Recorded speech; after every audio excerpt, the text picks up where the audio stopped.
Hi everyone, welcome. The topic for tonight is 6 powerful boundaries that instantly attract high value women.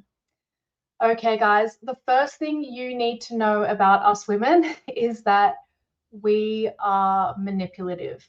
Some of us very, very, very manipulative, and this is something subconscious. It's kind of built into how women are. So, about 90% of men have a lot of trouble seeing this sort of thing.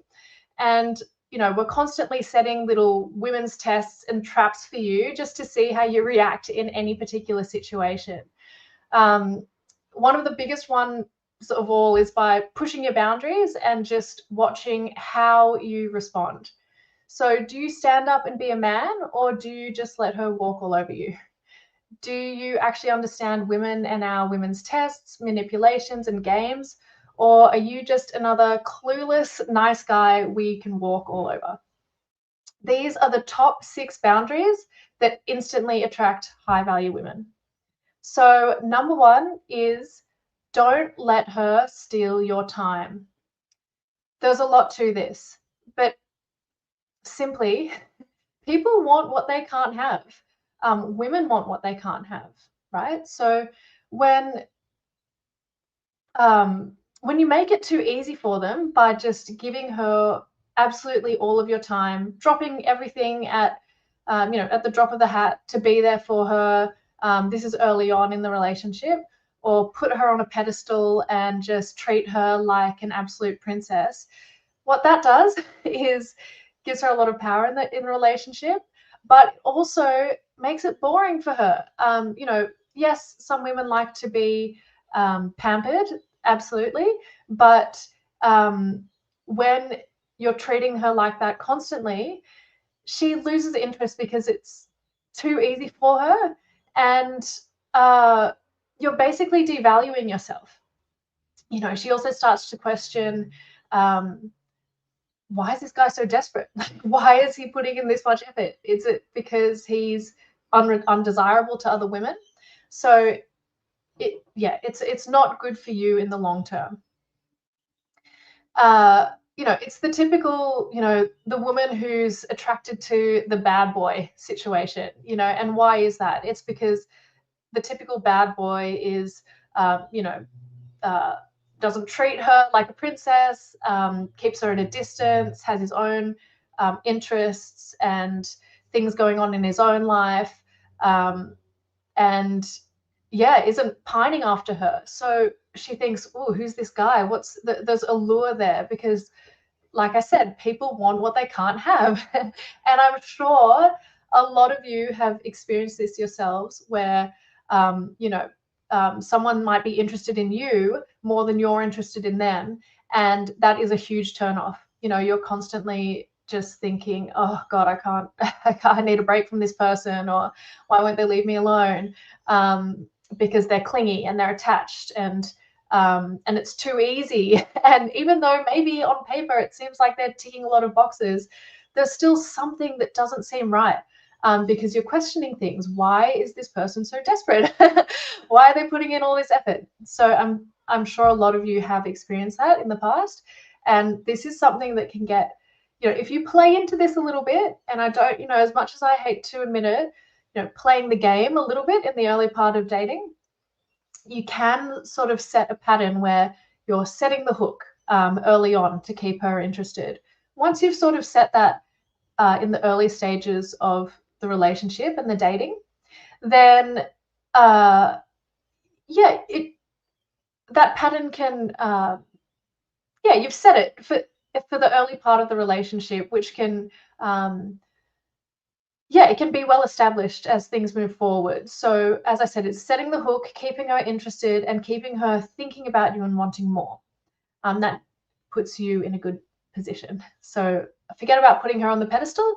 We've got some awesome tips for you tonight about some boundaries you can set that are really going to keep her interested. So, James is going to be joining me in just a little bit. Um, we've got a Q&A tonight, so any of the questions that come up, please feel free to, any of the pointers that come up, please feel free to add any of your questions. James and I will be looking at that throughout the night, and we'll give you as much help as we can. Why should you guys believe me? Well, anyone here who hasn't been with us before, I am Tess. I'm the head female coach at Social Coach.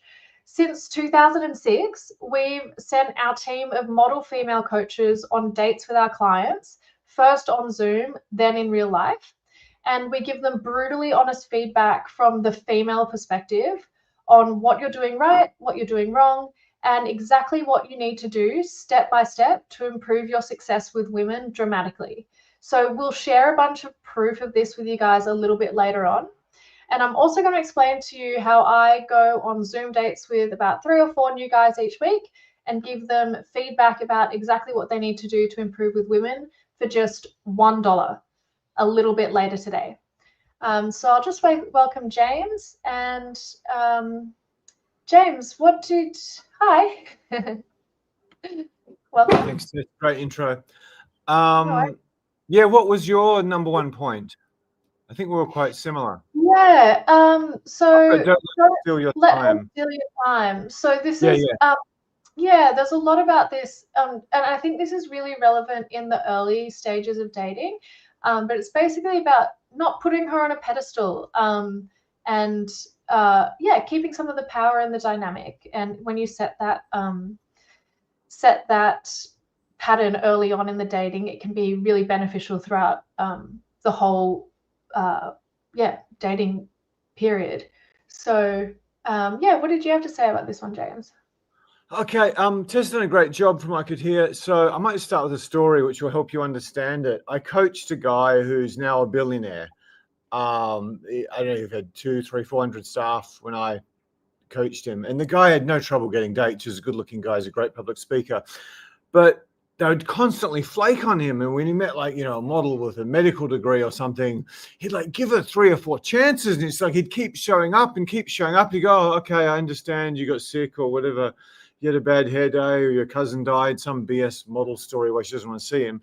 And he just keeps going. I'm just like, dude, just wait for them to come back to you. So I explained that if I manage to get a date with a model, I just assume there's a whatever % chance she's not going to show up. 60, maybe more, especially if there's an age gap. And I'm just I almost plan something else. I just go, that's what they're doing. It's one of their games. It's one of their boundaries. They're seeing if you'll keep chasing after her. And he's railing on these women. It's don't they know I've got 300 staff? Don't know I give this much to charity and support this and this and this. Because the guy's probably got 30, 40 IQ points on me, but he doesn't understand women. So they just want to see how much you'll put up with. You got to stop women wasting your time. So how you would handle that is you'd simply go, oh, okay, no worries. And then you just ignore her for days, week, maybe. I mean, a guy like that should have a whole bunch of girls just throwing themselves at him. Whereas he's straight away, oh, so when do you want to meet up again? So that was his big mistake there. So, the thing is, needy. Some guy's 97 and his 93-year-old wife, she's still setting little traps and games for her, as Tess very competently explained to you guys brilliantly. It's just a part of dating, and if you don't like this, learn to suck a dick, man, because it ain't going away. I can tell you that. And if you don't learn to, your relationships with women won't be particularly good. So I mean, some good. Did you say something? And were you about to say something and I cut you off? No, I was just saying, don't be needy, especially if you consider models or women who get potentially a lot of attention from men. That it just becomes way too much when they constantly have men just approaching them and pining after them and wanting to go on dates with them. So if you can give her space, that's going to be hugely attractive. She'll be like, oh, who's this guy who's not obsessed with me? Actually just wants to get to know me. Wants to know who I actually am and not just obsessed with how I look. That's really important. If you think about a woman who's potentially has, low self-esteem or doesn't get as much attention from men, Maybe she would like it if you were constantly texting her all the time because she likes the attention because she never gets it. But for a woman who's constantly getting that, yeah, it's the opposite. So yeah, don't let her steal your time. Don't be needy. That's really important. As a former model, Tess said something very profound then. Who's this guy who's not obsessed with me? Why isn't he obsessed with me? I got to find out why he's not obsessed with me. Well, I don't think he's gay. Why isn't he obsessed with me? I'm going to find out. Even if you've got nothing in common, she's got to find out. She's got to find out. So yeah, it's just, this is one of the things we're really big on teaching our clients, the psychology of beautiful women. The psychology of women is extraordinarily different to the psychology of men. You can't say this anymore. I know we're all the same, and yeah, whatever. The best NWBA player would easily handle LeBron or something. So yeah, we're exactly the same. We're not. And beautiful women, they're just a completely different psychology to the rest of the women. It's one of the most fascinating things that still keeps me interested in this job intellectually. So yeah, just. Yeah, you seducing, getting different women, particularly high quality ones, is just a completely different. I don't think I don't think a lot of people realize. Yeah, even good women test. So practical items for you. Don't overinvest. Don't go on too many dates, which you'll get to later. Don't be waiting around to be her supporter and her guide and, just fixing up all the problems in her life. Don't let her determine when you see your friends or when you play baseball or how long you play chess with your friends for. Obviously, when you've got children and a family, it's a lot different to a guy who's just dating someone. But yeah, don't let her intrude on your time. Don't let her dictate who you can and can't see. Maybe if one of the guys is a pedophile that kills kids or something, there's going to be exceptions to most of the stuff I say. This is dating, not Newtonian physics. But yeah, you've got to preserve your time, particularly if you're really busy. For anyone who doesn't know, I teach through stories, which I think are 100 times more effective than just giving you 6 points that are very, very impressive or whatever. So this was an Indian guy. He was I can't remember, he was a surgeon. He was a surgeon, buddy told me this. And he's sitting with his surgeon buddy who's, I can't remember if he's married or he's engaged, but anyway, he's got his enormous surgeon house, and the wife comes home. She didn't have kids. I swear he is back, and I'm watching the football or I'm watching the cricket. I'm in so much trouble. So the guy just freaks out and just completely freaks out. And then he runs around, turns the TV off, pretends he's doing what his wife wanted him to. And the guy, the client of mine, is just like, "What are you doing, man? I mean, the girl wasn't working. You're paying all her bills. You're paying for whatever fillers and her family and stuff."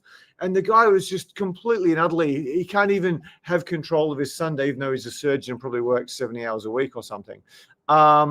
So yeah, don't be that guy. Don't be that guy.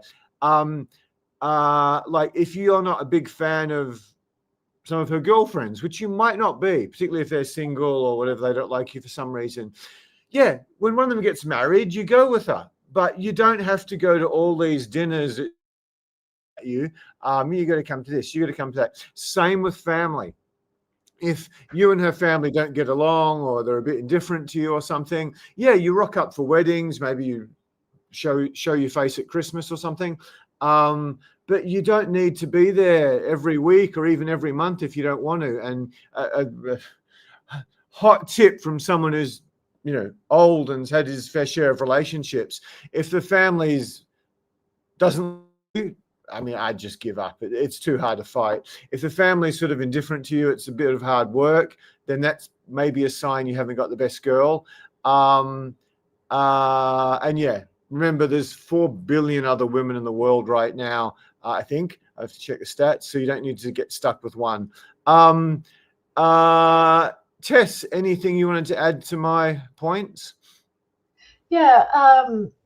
Yeah, no, I agree with you, James. I think, if you, I was talking a bit about early relationship dating dynamics, but when you're in a relationship, if a woman is controlling every single thing you do and you never stand up for yourself, she will take advantage of that. She'll know that, okay, she's got you under the thumb and she can tell you're going to submit to her.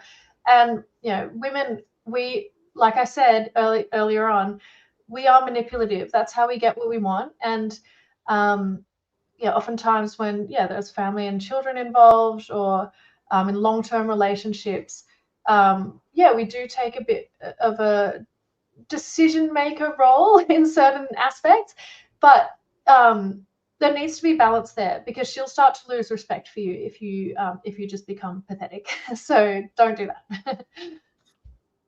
Tessa, is my audio dropping out ever? You're freezing every now and then. It's not the worst it's ever been, but every now and then you do freeze, including your. Let me know about this stuff.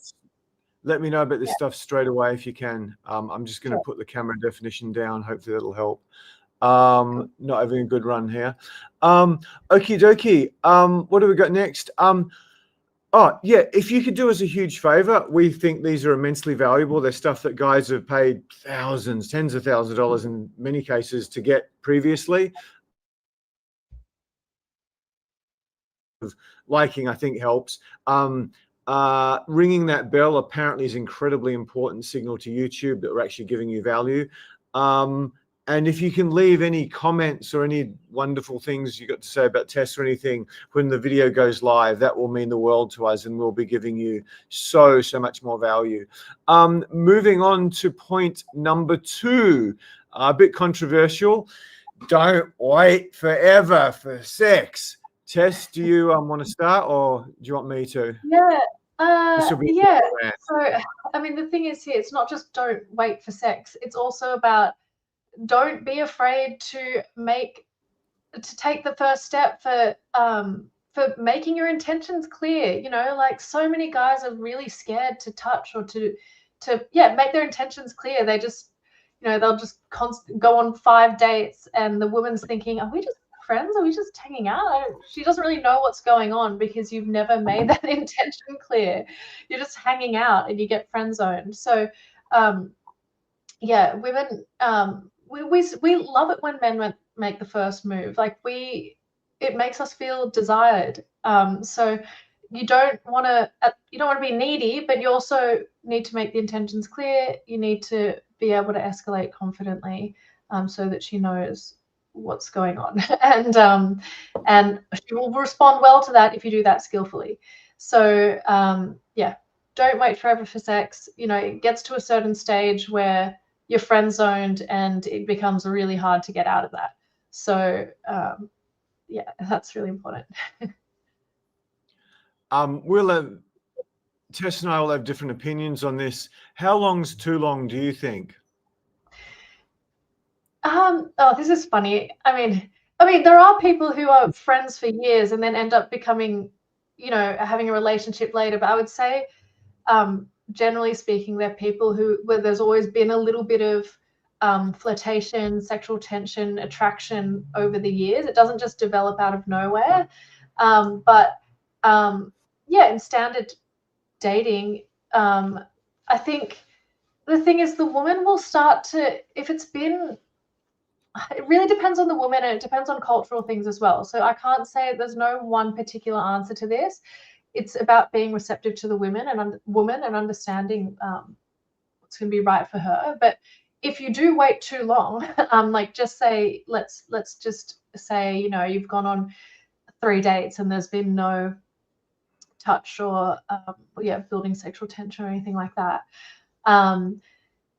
Potentially she'll start to wonder if you're ever going to make a move. Hard to say. It's hard to say an exact time, James. As I said, it's down to the woman.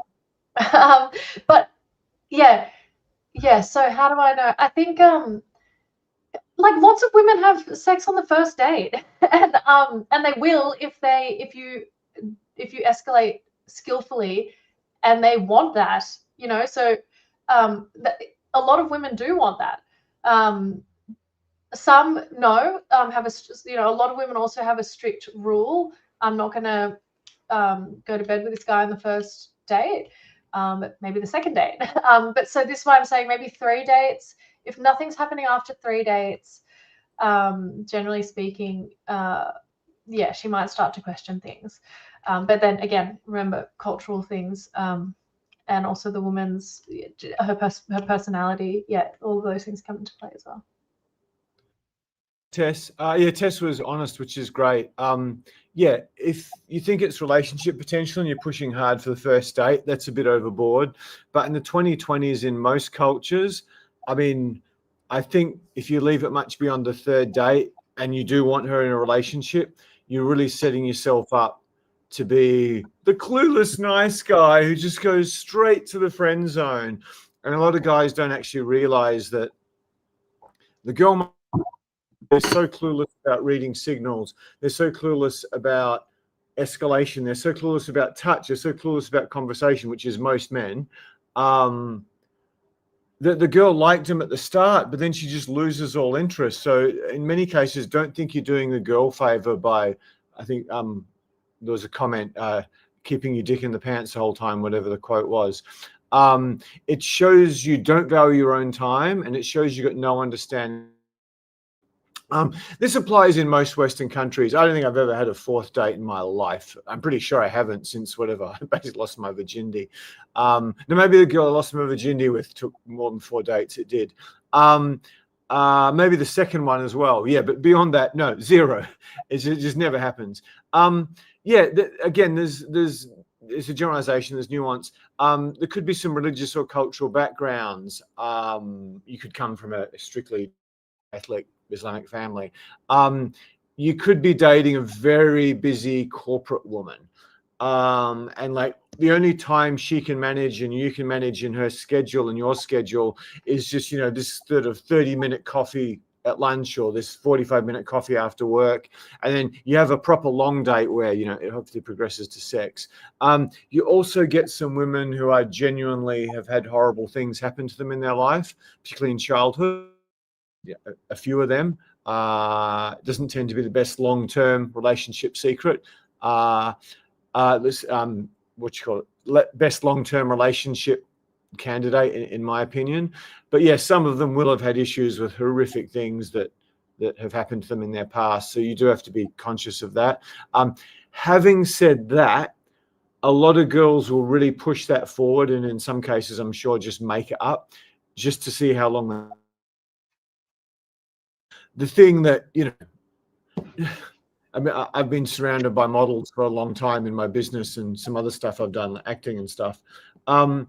Yeah, there's a lot of girls who, you know, the red pill word is ran through, who are promiscuous in their teens, early 20s, maybe even into their 20s. And they basically got their heart destroyed by a couple of high status men. And yeah, and they now put new guys completely through the meat grinder. I've got a really good story about that. Tess, do you have anything to add to that before I get into it? Yeah, so if anyone who's just joining us, we're up to point 2, don't wait forever for sex. James has got some good stories around this. So yeah, I think, yeah, obviously everything that James has mentioned, different women will have different boundaries around this stuff as well. So you have to be aware of that. Sometimes she will put you through the ringer for whatever reasons, you know, maybe she's had, some traumatic experiences or whatever it is. But if you're not, the thing is, if you never try to escalate or never try to move things forward and take that initiative, you're never going to know if she is receptive to it or not. So it is about taking that first step and then being receptive to how she responds, right? So if she's not ready, then she's not ready. But if she wants more and she's responding positively, how are you going to know if you never took that first step? So yeah, don't wait forever to make the initial first step, and that should lead to sex. Yeah, I mean, it should lead to sex as you progress in micro increments. So, yeah. If you've got the skill to progress skillfully, which you've got the skill, exactly. If you've got the skill. which is like, I don't know, 2 or 3% of Australian or American men, and even them aren't that good. That's why you think Elon Musk, Larry Ellison, Mark Zuckerberg, Warren Buffett have an enormous percentage of the money in the world, enormous percentage, richer than the GNP of most countries. Girls, the surgeons and the accountants end up with the hot girls when they're in their 30s and they've had all their fun. But yeah, it's like this tiny percentage of men gets all the hot girls, often many times at once. It's like a bigger inequality than wealth. But you know, I probably shouldn't say that, but it's true. Just to give you an idea about the meat grinder, a girl I dated, had a nice enough face, but an insane body. And she was a nightclub dancer, and she was incredibly charismatic and energy, and she was a professional dancer for other reasons. And yeah, she was taught whatever. Men just hurled themselves at her. And when you see those girls whose boobs are so big, you wonder how they can actually walk upright in high heels. They must have the most incredible butt and back strength. Body upright is just so big. Anyway, she had a pair of them. So yeah, I found out through a mutual friend that she'd run through red pill line. She'd been through well over 100 guys by the time she was 24, and this is a long time ago. This is 20 years ago. And I used to go on dates, and she'd take these like real estate agents and property developers and stockbrokers and surgeons. She'd take these guys out on dates, and it'd be like with her friend and her friend's boy and her sister's boyfriend and her sister. It's like the guy'd have to sit through this panel interview of 6 friends, and she'd never sleep with him. The guy'd have to wait 4, 5, 6, 7 dates because she was looking for Mr. Right to support me. But what I found out was she was dating one of the biggest losers you'd ever meet, who claimed to have slept with 300 girls, who'd been charged with sexual assault and stealing from his employers, who was basically sexually assaulted one of his best friend's girlfriend. She was in the kitchen and he was in another room, and she's sleeping with this guy and she's sleeping with another guy while she puts all these professionals through the meat grinder. So yeah, hopefully these stories help you understand a bit what you're dealing with. You probably don't have women like that in your peer group, Tess. If you did, you wouldn't admit to it. No, yeah, interestingly, I think a lot of my peer group, I'm giving away my age here. I'm married and have kids. So, not running, like testing a lot of men and dating. I've got a few friends who are still in that phase. Yeah. And sorry, when you were younger, you're probably a bad person about this because you've got fairly high morals from what I've been able to pick up. Yeah, to be honest, no, not many women like that. Those aren't the women I gravitate towards in terms of having close friendships with. I definitely do know some women who aren't in my close circle who are more like that. Yeah. Okay. Yeah. So women who felt used for sex now make men wait for months. Women know as guys want sex. They as a test so they can control us. And for so many relationships, especially where the guy's got some money, denying sex is the number one weapon of control, much more than jealousy. I think I've told before a friend of a friend, I sort of know him, I've had dinner with him, who was one of Australia's richest men. He would go home like night after night and just beg for a hand job because he's a really good, decent guy. He didn't want to cheat appallingly. So yeah, one of the big lessons for this, Tess may disagree with this, just don't ever be monogamous. Don't ever be monogamous until you think you've found the mother of your children, or you think there's a reasonable probability of that, because you're taking away all your power. Because then if she's a bitch or she's really nasty or something for a period of time, and then you don't have, well, okay, you're being if you don't have that as an option that she knows about, women will just walk all over you, particularly given there's this huge differential between how good men are at this and how good women are at this. Tess, anything you want to add? Yeah, I mean, I don't know if I 100% agree with that, James. But like, I definitely see the value in it, and yeah, it's about not being super available to her, so that she knows that, yeah, she doesn't have complete control of you. Absolutely, there's definitely value in that in dating, but there would be a certain percentage of women who would just think, I'm not even going to bother if that guy's not going to commit to me 100%. So yeah, it depends on the woman again, and yeah, I would say, yeah, there's a natural stage in every relationship though where I think that monogamy or that commitment becomes important. Yeah. I agree. I think Tess has raised a good point. If the guy has a lot of skill, which makes him far more desirable, because the women men want, the men women want the most are the ones with the most experience with women. I mean, Leonardo DiCaprio at his age isn't a very attractive guy, and you could say he's famous or whatever. There's there's a yoga teacher I know in Bondi Beach who gets more hot girls than you can ever imagine, and they're not after his money, and he's not even a particularly good-looking guy. It's just because all these other hot girls have had him. So yeah, that's worked really, really well for me in terms of avoiding women's BS. But yeah, I'm not expecting the average girl to agree to that. So yeah, we've got some questions and some. Okay, I can't remember what channel this was on, but I was just other coaches thing, and they were doing street interviews. This is so brilliant. I mean, they interviewed hundreds and hundreds of girls, but two of them said this, and it's not a verbatim quote, but we sleep with the confident losers straight away, but we make Mr. Right, our husband, wait 5, 6, 7 dates, or even more if we can get away with it. They said, that's the big secret you guys need to know, because they were drunk. I think it was drunk girls. And yeah, I'm not saying every woman's like this, but in 2025, there's a hell of a lot after Madonna and Taylor Swift and all these celebrities that were put in front of us that lived very, very promiscuous lives that were sort of, put forward as you go girl, you girl boss. And then they get to a certain age and realize they're not particularly happy with their lives. Okie dokie. We've got some comments, Tess. Do you want to start getting into them? Yeah.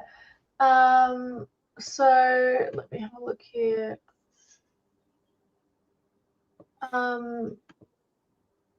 Hank says, doesn't the timing of sex also depend on whether she sees you as a beta provider as opposed to the alpha Chad / fuckboy? So then, but yeah, absolutely. So all you rich guys who think money is a panacea with women, it's a big noose around your neck in most cases. That's why my clients end up trying the best they can to hide it. Don't go for a date in the BMW or the Jag. Go for a date in your son's Camry or something, or your 4-wheel drive. You take your jet skis in. Amazing comment. Perfectly. All this lean pill community, I don't really understand it, but that's pretty self-explanatory. Alpha, naughty word. Beta, bucks. What's bucks? Oh, bucks. I was thinking of an animal. You're talking about money. Yeah. Okay. The bucks. What's a buck? Is it a stag night? Charles D says, if a woman genuinely likes you, can you put that up? Yeah. You don't have to chase her for sex. It tends to happen naturally without pressure. Not in my experience, particularly if she's a very, very attractive young lady. You tend to need some sort of a degree in female psychology and a lot of balls to get the beautiful ones into bed, particularly the beautiful ones worth having. I've got a fan there. Can you put the next one up? Yeah, I think so. Charles is just expanding on that. He disagrees with you. This Charles Darwin. Charles Darwin. Really like to.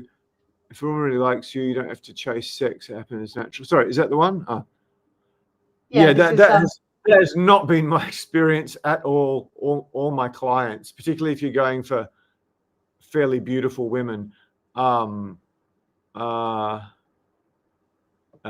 must have some superpowers I don't. But yeah, if you do, what's your secret? So this is obviously, Charles, I do agree with you in some sense that in certain relationships, women, women will, they'll definitely want to have sex with you, and that'll all progress naturally. But we're talking about specific women here, you know, potentially women who are extremely attractive, get a lot of attention from men, and can really be picky and choosy about who they're with. They often need to put tests in place to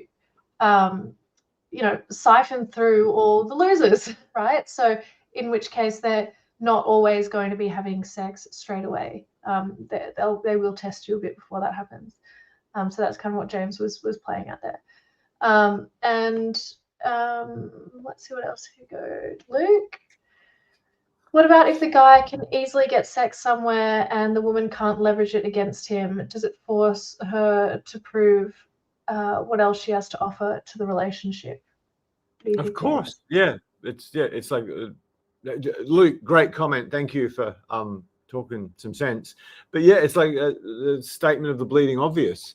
I could really get into this. I mean, how does the United States, countries who aren't as rich and powerful as the United States of America, particularly some of their intelligence agencies, absolutely appallingly, like, oh my God, spend some time in South America and hear what a lot of or like Pakistan, I've been there, or the Middle East, and hear what some of them say about not the average American, but some of the people who have a lot of power there. A guy who's got lots of options with women, that's the most attractive thing of all the women. I mean, Mick Jagger's hardly one of history's most beautiful men. There's a whole bunch of people who do very well with women. But yeah, if you have like anyone who's tried negotiating something, if you're in a negotiation and you've got no option, no fallback, you're not going to get what you want unless you're negotiating with an idiot. Like with women are this huge negotiation. You want to get the most beauty and youth and whatever, good mother or just good breeder if you're a high value guy. And she wants to get the highest status man she can possibly get who will actually stick with her. The more power you have, the better. I mean, the way rich countries treat poor countries, the way a lot of big, strong guys, the way a lot of smart people sort of make fun of dumber people. So yeah, it's just part of human nature, unfortunately. We'll just quickly do these points. What's the Charles D one? Oh, I know how to do that now. Look what I did. The average woman is having sex all the time. What the fuck's he talking about? I'm not after the average woman, and I don't think guys pay me the sort of money they do to get the average woman. Some of them might, but most of them wouldn't. Charles sounds like a bit of a stud. He says, I've had hot women ask me out and offer to pay, so let's not act like that never happens. Charles, good on you. I think that's really awesome that you're having this sort of success with women.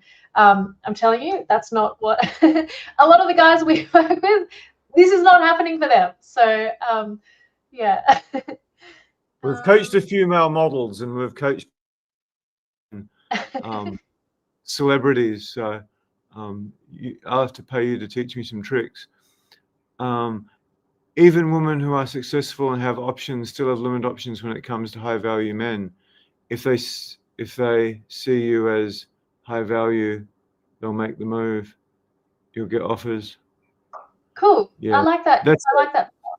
this is what we're trying to, this is some of the stuff we were trying to talk about today. You know, it's not about putting them on the pedestal and, you know, treating them like an absolute princess from the beginning, giving them all of your time, coming across as needy, etc. Women, high value women are not attracted to that. So yeah, if you you've obviously maybe tapped into that a little bit, Charles, where these women are yeah, making the move with you. So yeah, maybe you can share some of your secrets with us, and it might actually resonate with some of the stuff we're talking about here. Okay, let's move on to the next point, James. Absolutely. The next point is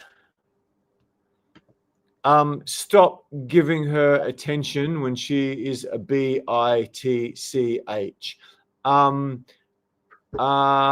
But before I get into that, I was just going to, this is a good one. How do we do this? Two speakers. Tess, could you, no, you stay there. Yeah, have I got the slides right?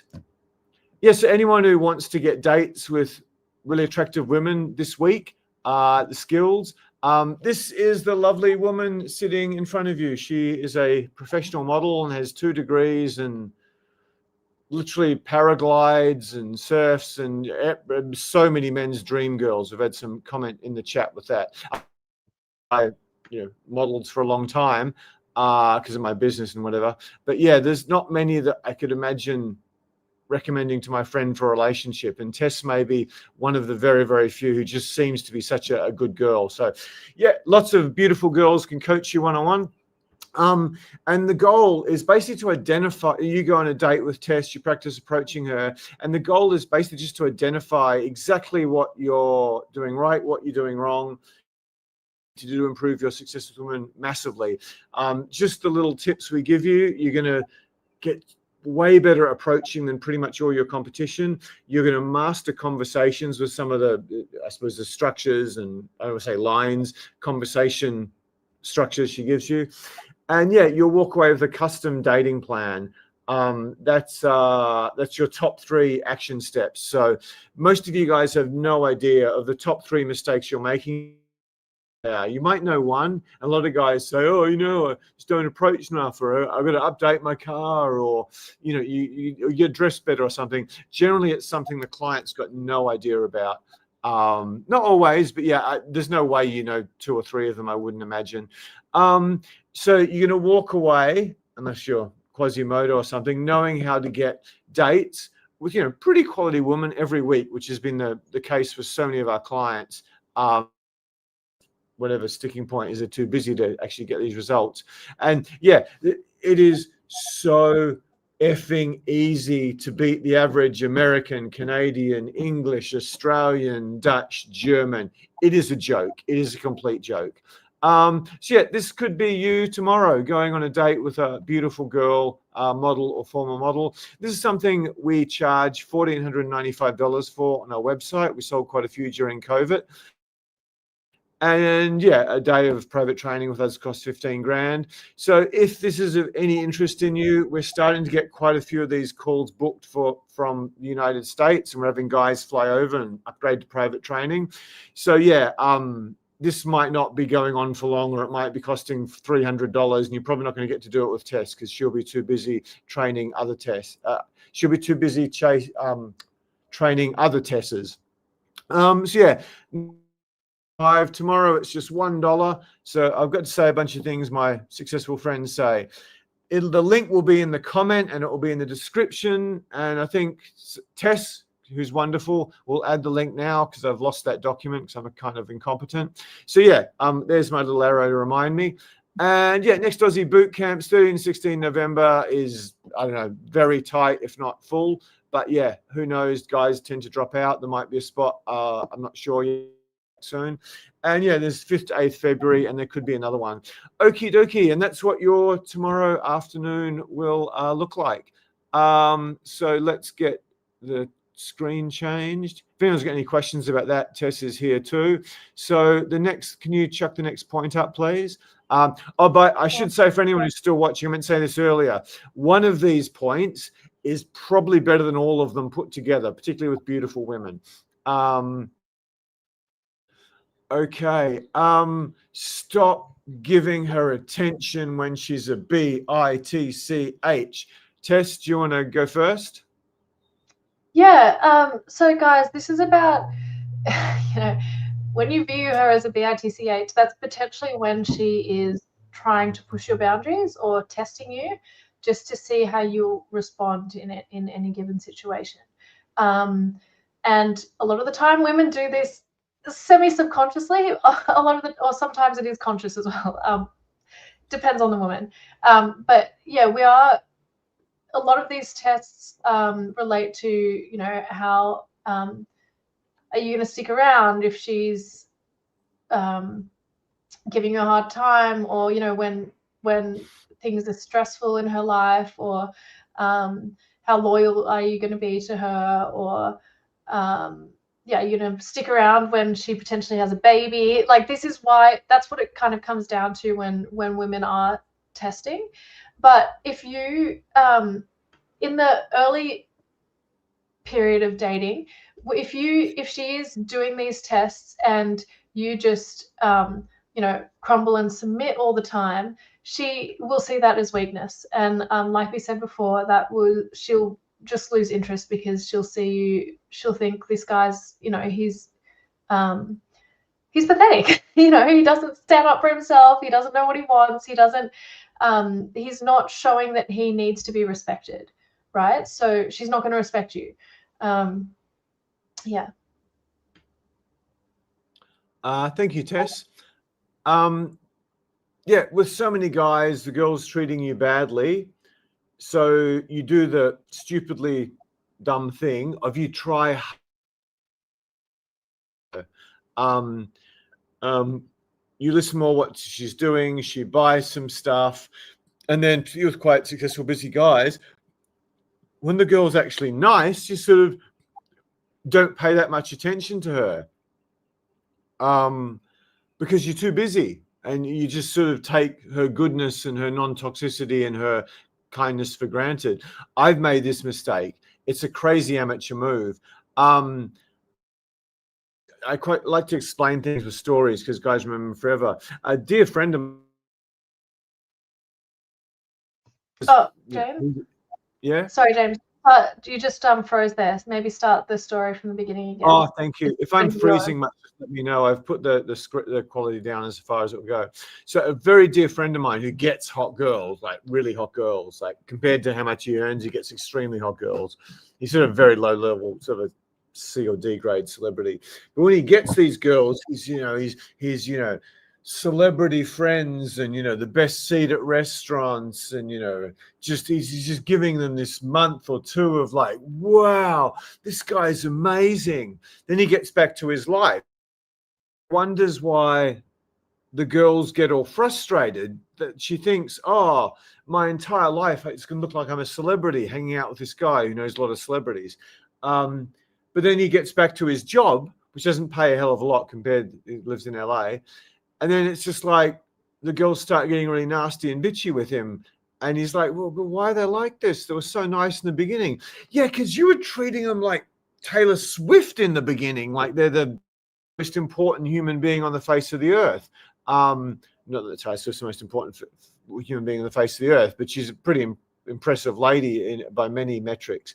So yeah, so many busy guys, they'll try so hard to get and impress and have this wonderful first 2 or 3 months with some girl they meet, and then they just get back to working on their business or solving their problems, and then they just assume the girls can continue to be wonderful. But you've trained her like Pavlov's dog to treat you, to expect this sort of thing if she's with you. That's why you don't spend much money on dates. You try to get sex as soon as possible. You don't put up with bullshit from the start, because you just train girls, if you do end up with them, to be difficult. Did you want to add anything to that, Tess? Yeah, no, I agree with that, James. It's so yeah, it's what I just spoke about earlier tonight was about setting a pattern early on in the dating, where you've sort of got her hooked, and you've got her thinking about you and wanting more, not a situation where she's overloaded by you and wanting to push away. So yeah, I do agree with that. But also, yeah, like you're saying, sorry, just playing into setting patterns early on in dating is important. Yeah, if you're yeah, putting her on a pedestal and just treating her like a princess and showering her with gifts and whatever fancy experiences and stuff, when if you can't keep that up, she will there's going to be a decline there, and she might have you set that expectation. So setting that expectation can be difficult for you later on, but also she can also lose interest as well, because she can lose interest because you it becomes boring. Like, she knows that she can get everything she wants from you. I think here I just want to put up Charles's comment, because I do agree with this, and thank you for your involvement tonight, Charles. You've had some interesting things to say. He said, never chase a woman, focus on your life, your goals, hobbies, and options. When she sees you're busy and not desperate for attention, that's when she gets curious. 100%, I absolutely agree with that. Thank you, Charles.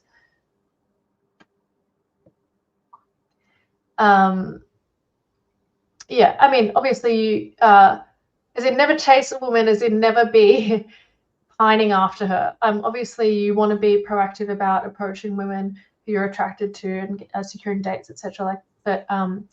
But if you're pining after her and just being needy, yeah, she's not going to be interested. You're going to push her away.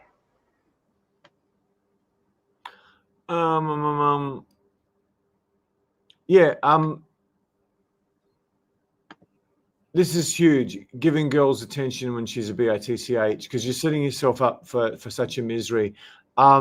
Again, I'm very big proponent of sleeping with girls fairly quick, especially the mother of your children. I like, as a man, to have all the power in the relationship, complete and utter power, because then that creates this situation where I take the masculine role, even though I've got thinner arms and some of the girls, anyway, you've got thinner wrists and smaller hands and some of the Midwest models I've dated.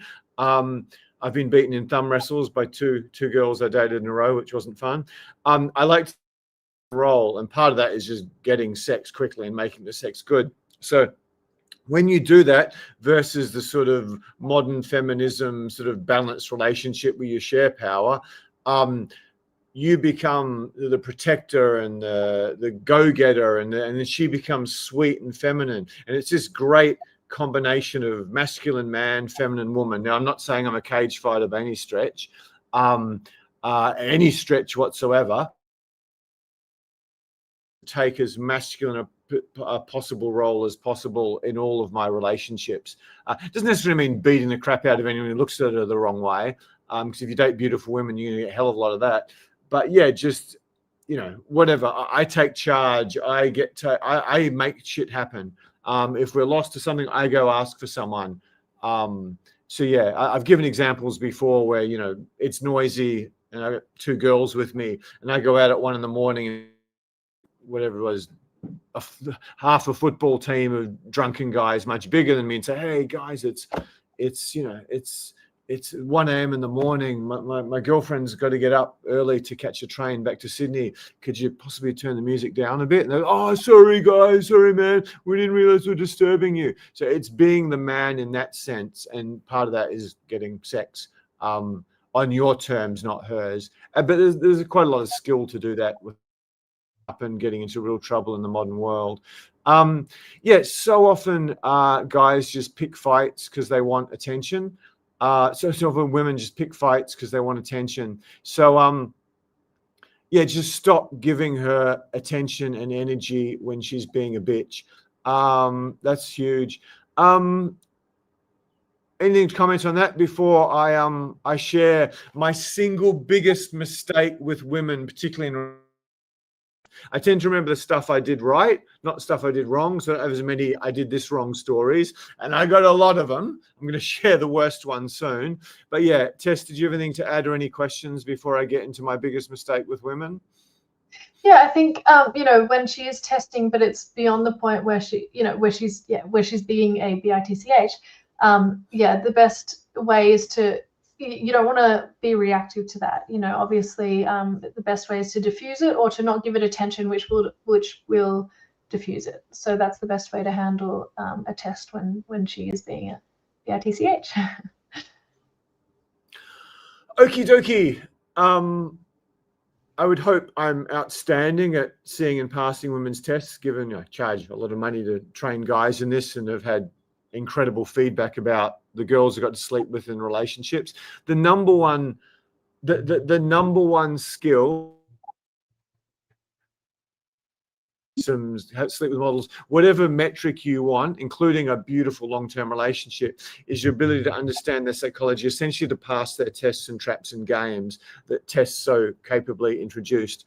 So yeah, basically I had a relationship with a girl, and because of whatever previous girls I'd been with were hotter than her and a lot smarter in most cases, her test didn't work. So she just had to throw these sickeningly toxic tantrums that basically sent my pulse up 20, 30 beats. I measured it. If you got, oh, by the way, if you got a toxic girl, get a sports watch or something. Make sure you're tracking her effect on your, what you call it, adrenals and your immune system, because it is massive if you've got a really toxic girl. I couldn't get her out of the house because it's so expensive in Sydney, which was true. And she was involved in the business. So, so she had to test me, but she had one trick, and she stupidly let that out on stage when she was coaching guys at a boot camp. And anyway, so her trick is just to pick useless arguments, and I fell for it over and over and over and over again, just to say my mistakes. When I first met her, she was hypersexual, bisexual, and I was, whatever, 10, 15 hours a week of intercourse, often with other girls involved. But then long-term bi girlfriend left, and I just basically lost all interest. But she was still involved in the business and still living with me. And she effing hated me. Like, I've never known that sort of hatred in my life. And clinical psychologist coach says, I've never seen anyone who hates a human being as much as she hates you. And yeah, so she couldn't really do much. She didn't have much leverage over me, but she'd keep picking these arguments, always arguing. So, okay, whatever, I'm supposed to be good at this. Idiot fucking male. I just buy into these arguments. She wasn't getting fucked the whole time. We didn't go out to dinner much. So the only way she could get any sort of attention from me was to just pick these arguments. And this was my weak spot, because she would do things that were unjust or something. I was sort of an abused kid, so I've got this high standard of justice. And I'd argue with her, and no bullshit, I would destroy her in arguments. If I did that to 100 guys, I think more than 2 or 3 might actually kill themselves. I'd humiliate her that bad. But she didn't care. She just wanted the attention. It wasn't about winning the argument. It was about getting attention from some guy they couldn't get attention from anymore. So I could tell you many stories, but one of the funniest ones was, this is the first time I actually told this story, I think. I just thought of it when I was preparing. Hands after you go to the bathroom. That's disgusting. That's sickeningly bad. Why won't you wash your hands after you go to the bathroom? And I'm like, I'm busy. What does it matter? I'm not eating food. I wash them after number 2s religiously.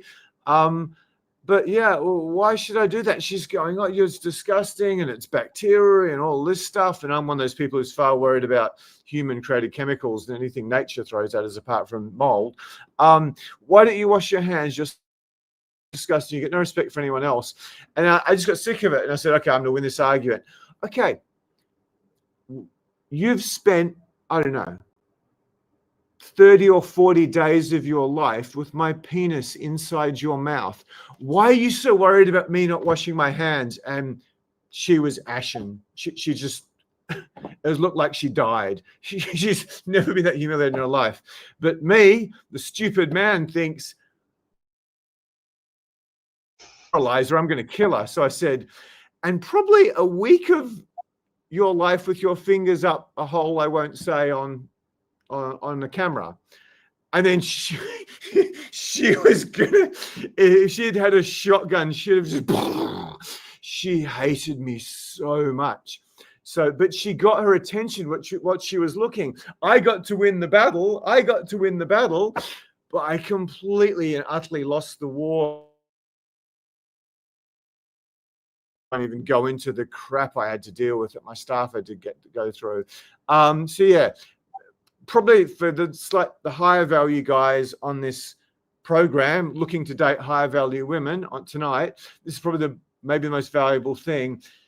Figure out what her tests are and don't keep falling into them. I mean, I was such an idiot looking back. The hours, like probably weeks of my life just arguing with this girl, destroying her.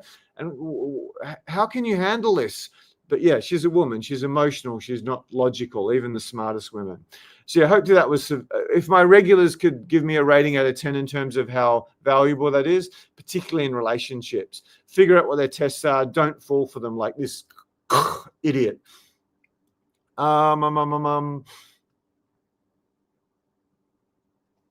Okay. Tess, do you have anything to add to that story, or are you just going to let it pass through to the keeper? No, I mean, the thing is, I always think the best way to diffuse a test is by, you want to diffuse it, right? So you, and James, it was interesting that you said you won the battle, but you lost the war, because you potentially put more fuel on the fire, which is not a great approach. You don't want to fight fire with fire. Diffusing is the best way to do that. So oftentimes, if you can actually figure out maybe what's behind the test, like why is she testing you in that moment? Is it because you disappointed her in some way in the past recently and she's like upset about that? Or I don't know, you were unreliable in some way, or if you can figure out what it is, try to address that and show her that you communicate that you know what it's actually about. Because oftentimes when it is this petty stuff, it's not really what, it's just a surface level thing that she's picking out when there's really a deeper issue. So if you can figure out what that deeper issue is, definitely try and address that. But oftentimes a nice way to diffuse things is to, maybe be playful and keep it lighthearted, and also when you flip it into making her feel good about herself in some way, if you know how to do that, then you can diffuse these things. But it is about recognizing what the deeper issue is and making her feel good about herself, or making her feel sexy, being playful, that sort of thing can help to diffuse things. Isn't saying you've spent 30 or 40 days of your life with my dick in your exactly. mouth. So if that could have been playful, she could have laughed and been like, oh, okay, I'll shut up, But if she was really angry about something, there was potentially like a deeper issue there, James, with you guys. Probably, The point of this story for you guys is there's going to be a test. In most guys' cases, there's 20 tests that work: jealousy, whatever, treating you badly, withholding sex. But if you figure out what their test is and don't fall for it, and it's crazy. Anyway, just to finish the story off, the only way I found out how fucking stupid and idiotic and how much time of my life I wasted arguing with this girl was, I think I said in front of a boot camp, Rebecca's tests are just useless on me. She has to basically give me a heart attack. She goes, you fall into stupid arguments all the time. I take so much of your energy. I went, oh, thank you. She admitted it under pressure. So it kind of, I don't know, some of my students might appreciate that story. Others might think, let's Tess talk again. She's beautiful. You're just a big nose old man. Okay, let's get on to the next point. Just quickly, 2 seconds. Before my next boot camp, I'm going to be giving away the exact step-by-step organized, systemized method that is an acronym. It's like a 7-letter word. You just need to remember that one word and you can remember the method. Guys have had it go, that's genius. Everything I learn on boot camp, everything I learn on all your courses, you've summed up in a 7-letter acronym, and it's organized. It's not just do this, ask an open-ended question, stop doing that. It's like, this is exactly what you got to do. I don't know. If I invited non-clients to this thing, Again, the only guys who've seen this paid me 20 grand. I'm doing it for a lower level now. How much would you want to pay? Would you be interested in roughly how much would you pay in US dollars? I'm just seeing people watching the replay. I should have asked this earlier. Let me know, because I might invite a bunch of guys to it. I'm not so much doing it for the revenue, or just if I'm going to give away something that valuable. Yeah, I've sort of promised my clients. Anyway, let's get on to the next point. Can you chuck it up, please? Oh, this is the biggest. This is the biggest. This is the humdinger. I think that's a baseball term or something. I could be wrong for my American audience. You must always, always, always be prepared to walk. This might be partially why, no, you don't chase women, but you do chase women, but you know exactly when to turn around and walk away. So it's not binary. It's not like don't chase or do chase. It's like chase, which you probably have to do with most hot girls unless you're Leonardo DiCaprio, but know when to walk away. Tess, do you want to start on that? Because this is something I'm pretty passionate about. Yeah. So guys, I've heard this time and time again, like women, like I said, they will test your boundaries. And oftentimes what they do is they threaten breaking up as a test. They're like, well, oh, this isn't working. I think we should, whatever the reason is, whatever it is, they threaten breakups, right? And when you say, no, I don't want to break up with you, like, and submit to her, then she knows, okay, I can use that threat to get what I want in the future. Now, if you say, well, okay, fine, if you don't want to be with me, I don't want to be with you either, and walk away, and you're prepared to do that, oftentimes what will happen is she'll think, oh no, what have I done? I didn't want to break up. I was using that as a tool to try and manipulate him, and she will come crawling back, apologetically, and potentially, hopefully, might stop testing you in that sort of way, because it is, you know, when it's getting to that sort of stage as well, it's probably not great. But yeah, you need to stand your ground. You need to, don't give in to that stuff. Yeah, the more you do as well, you're also kind of training her to become more and more toxic. So yeah. Yeah, so many good points Tess covered then. Yeah, one of the things we do with our clients is we role play how to break up with a woman, because if you want to get your dream girl, you're probably going to have to kiss a lot of frogs, and you're going to have to dump a lot of frogs too, because most guys just settle for whatever the hottest girl land on their dick. So if a girl who's got potential, or when I was younger, even if the sex is good, just gets too difficult, I say, okay, I'm going to break up with you for 2 weeks. I won't give you the exact script. That's disrespectful to my clients. But I just tell them, I'm going to break up with you for 2 weeks. I don't want to hear a thing. I don't hear a effing thing from you. I'm just sick of you. It was great at the beginning, but now you're just sucking my energy. I don't want to put up with this. Okay, so anyway, if you want to meet me again in 2 weeks, yeah, we can go to the cafe. We went on our first date, and I give her a big hug. Anyway, I hope you decide to sort of treat me with a bit more respect, and maybe I'll see you in 2 weeks. If not, thanks for the great time. Let's walk away.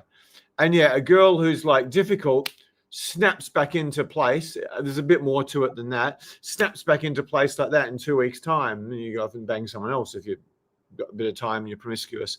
And it works like a treat. The truth is, I have never done that with a girl and she turned it round. We never turned the franchise round once I've had to resort to that. But yeah, if she's hot and you just want to keep banging her, or she's bisexual or something, works like a treat. It could potentially turn a really good girl round. Everything I'm saying, I've got to be very careful of saying on YouTube, because I haven't trained you guys. Again, you've got to be able to read signals. You've got to understand what's a test, what's a game, what's a trap, and what's really that.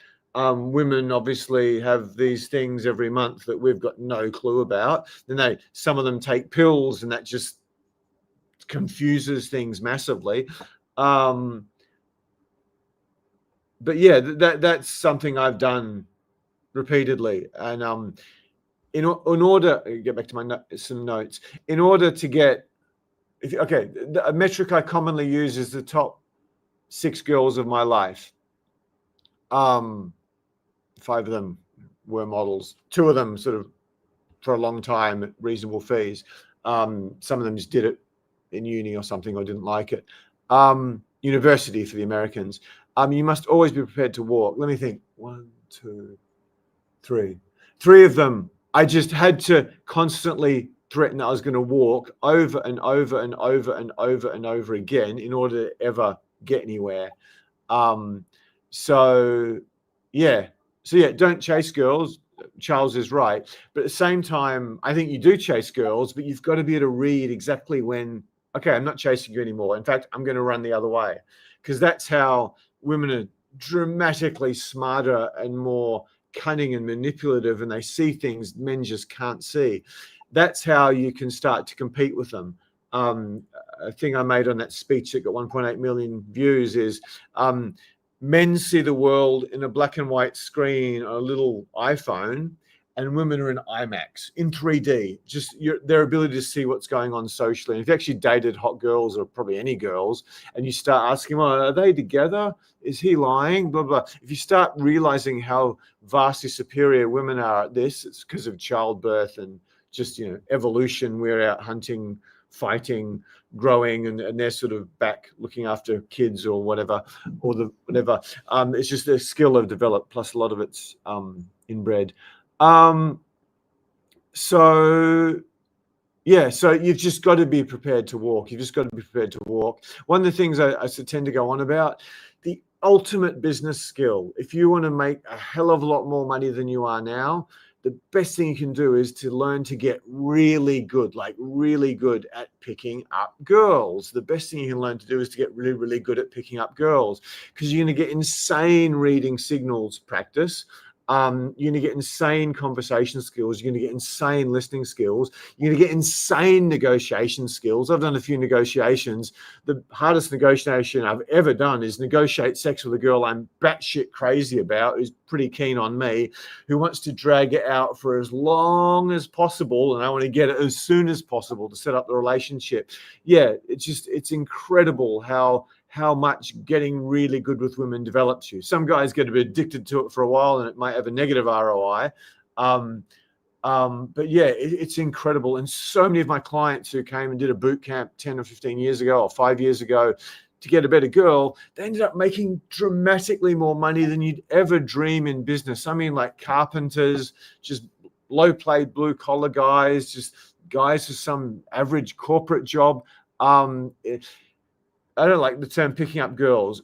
Approaching, attracting, seducing, and having relationships with women is the most insanely powerful business soft skills endeavor you could ever go down. And I'm so serious about that. If anyone can call BS on me on that, please put it in the chat. You could possibly say, yeah, well, I was a high-level CIA agent, and I'm going to go, or Mossad. I go, okay, you probably win. But other than that, which can take a lot of time, this is the best thing you can ever do for your career. Yeah, I agree, James. And it's more than just the skills as well. It's like it's the self-esteem that you gain from being successful with women who were potentially not, you thought were out of your league. That is a huge confidence boost, and that just energetically translates into pretty much everything else you do in life. So, yeah, as well as learning the skills, your self-esteem just improves dramatically, which in turn is super attractive to women. So it's win-win-win. That's one thing. Just to round that point out, Tess is right about your self-esteem improves massively. I don't think anything's improved my self-esteem as much as that. But the actual act of getting that skill is, this is going to be a bit conceited, and it might encourage people to try. But people try to manipulate me. I'm just like, are you kidding? I see everything. People are very good at trying to manipulate people. A good friend of mine, I'm just like, it's so obvious what you, how do you, and like women, a lot of my female coaches who are models, they try to manipulate me. I just look at them like, you're a turd. You have the IQ of a house brick, which is why Tess, I haven't picked up, or if she has, it's been very subtle. Jackie, smart enough, don't bother. I'm equally matched here. And there's one, and the Russian one, I shouldn't know because that leaves the other ones who try. It's just like, you're a fool. They're smart enough to realize this. There are girls who can manipulate me. I've dated a couple of them. One was the greatest manipulator in the history of the world, which guys spend hours on one of my boot camps just listening to me talk about Chessa for hours. But yeah, it is sorry, I'm going on about this. It is the greatest business soft skill net worth booster ever. It's the Bitcoin of skills you can learn it's the 2010, 2011 Bitcoin of skills you can learn to make more money. We might do some comments before we get on to the next point. Yeah. Tess, Tess is Sure. so wonderful. She keeps track of the comments. I'm incompetent. Charles was saying, women appreciate a man with a plan. The moment you ask, what do you want to do? You've already started losing leadership, and confidence go a long way. Yeah, I agree. Sorry, yeah, Tess, absolutely. Yeah, well done, Charles. A lot of the stuff we do, we talk about date planning and how essential that is. That's a big part of the training that we do as well. So the thing is, you should know what she wants to do. You shouldn't have to ask. And if you're constantly saying, is this okay? Would you like to do this? Or would you like to do this? It then becomes a stressful, not a relaxing experience for the woman, where she's, you're not taking the leadership. She's having to make all the decisions. And it's not sexy in a relationship where the woman has to wear the pants and make every decision. That's when she is starting to take more of the masculine role, and things can become out of balance in terms of masculinity, femininity. So absolutely agree with this, Charles. Thanks for sharing that. James, do you want to comment?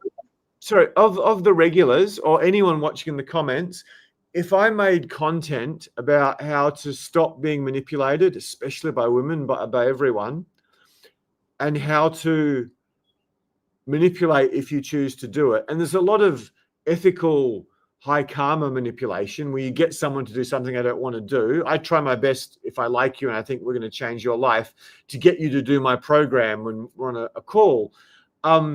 But then you come back and tell me that Tess and James are God and you changed my life profoundly.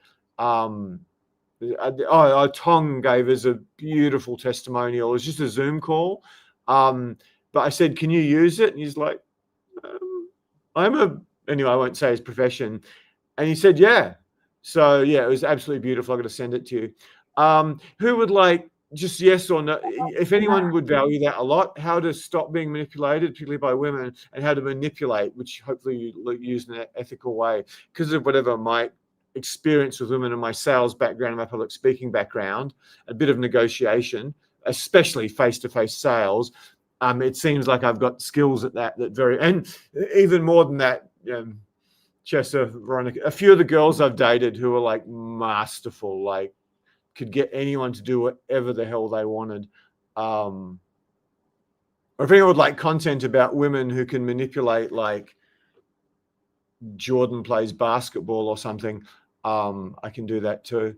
Back to comments. David, one of our regulars, client, I think. Yeah, client. David M. Women need a roller coaster ride.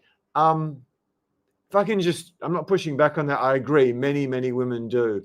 The goal is, and men do too, there's something called a drama hook that I have a little bit of myself. It's too much at times. I've got to sort of be careful with that. Women tend to need a drama hook much more than men. Just look at the entertainment they consume. But yeah, when you get a good girl, it's not that much of a deal. And it's hard to get a good girl. Starboss had a question. I'm going to show it. Do girls date guys with a learning difficulty?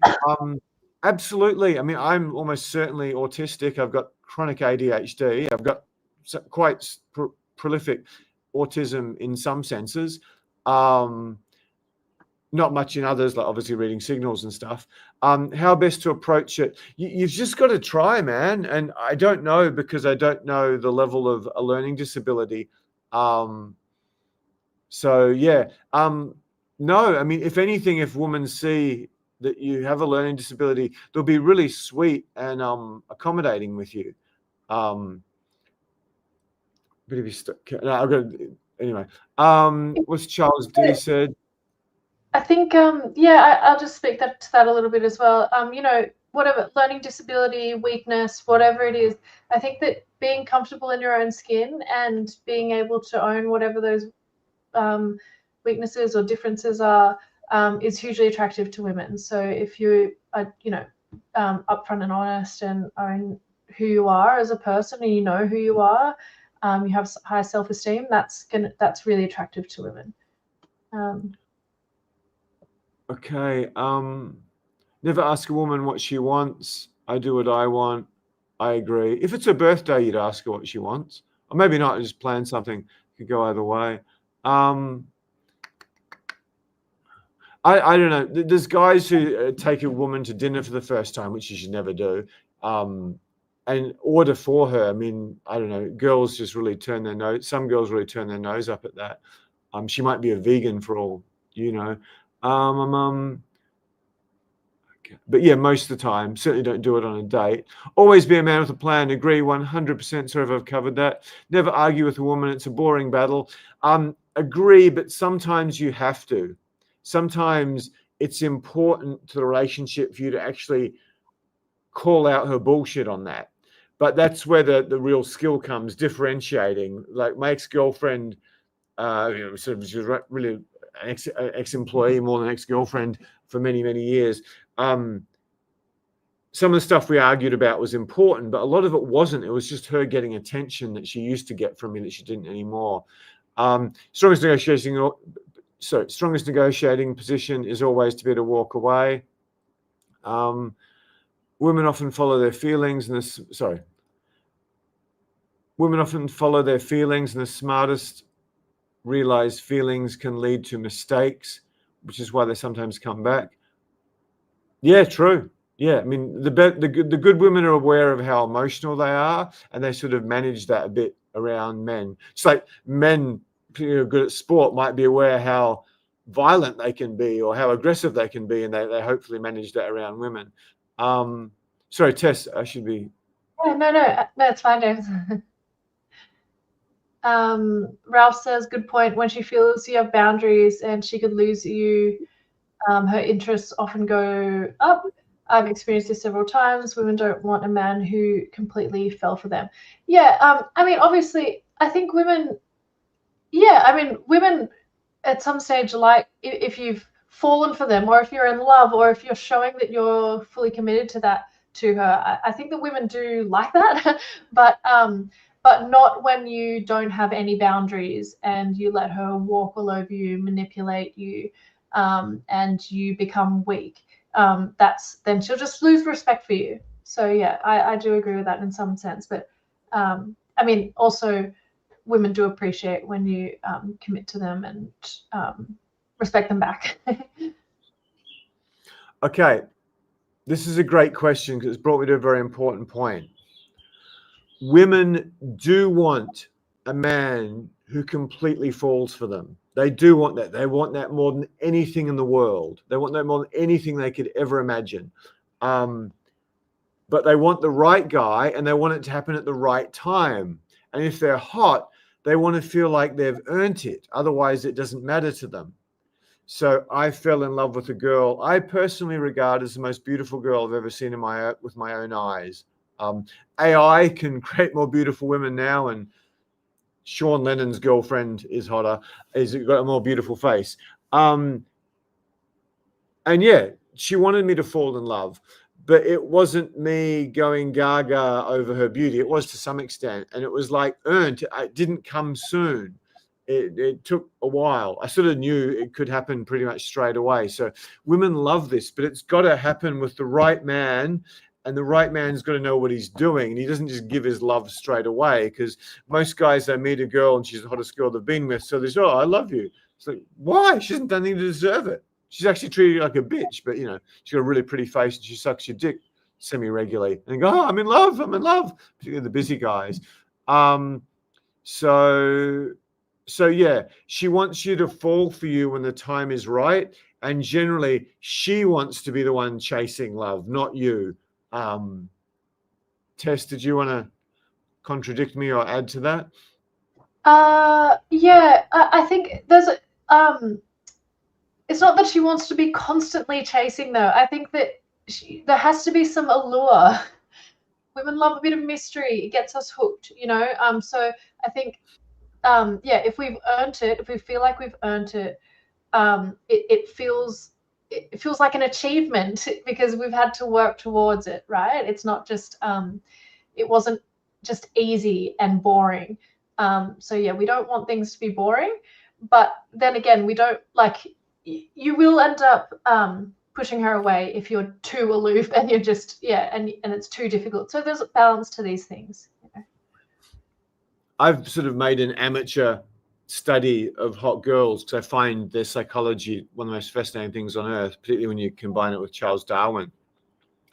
And one of the core takeaways, particularly up to a certain age, where it's 25 or 27, is they're so bored with life because everything just comes so easily. They sprout boobs and there's this red carpet just permanently in front of them. So yeah, it's totally fascinating. But when they feel they've earned it and they've got the right man, it's the best thing ever. And they'll spend so much of their time and energy just hunting that down. Just watch most women's TV shows. Women often take money but rarely add to it. I've always earned more when I was on my own. I'm in tech and finance. Yeah, I mean, if you're in finance and tech, you're going to earn more than pretty much anyone to begin with. But yeah, women aren't that interested in having relationships with men who earn less than them. They're very interested in sleeping with them short term if they're a cute personal trainer or yoga teacher or some guy who plays covers in a band.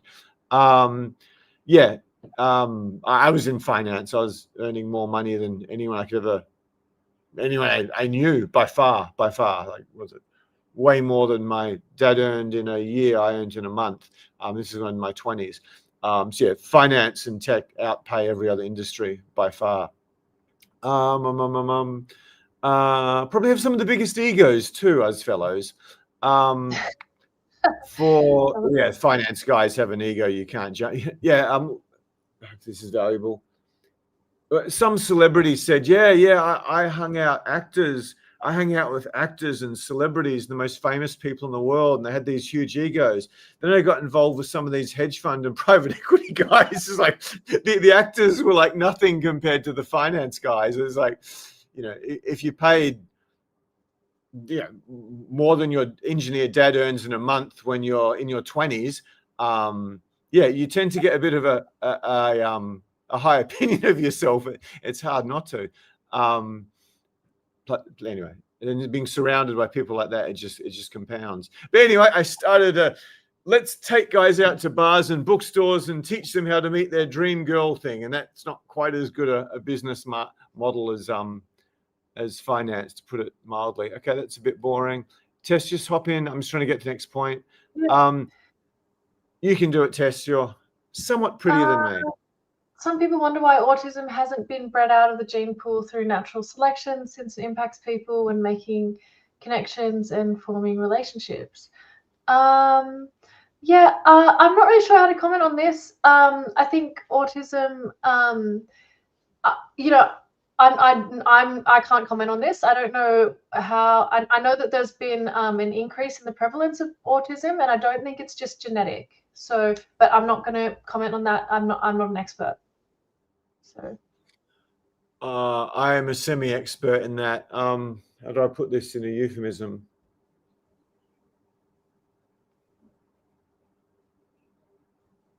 The American Health Secretary. I'll leave it at that.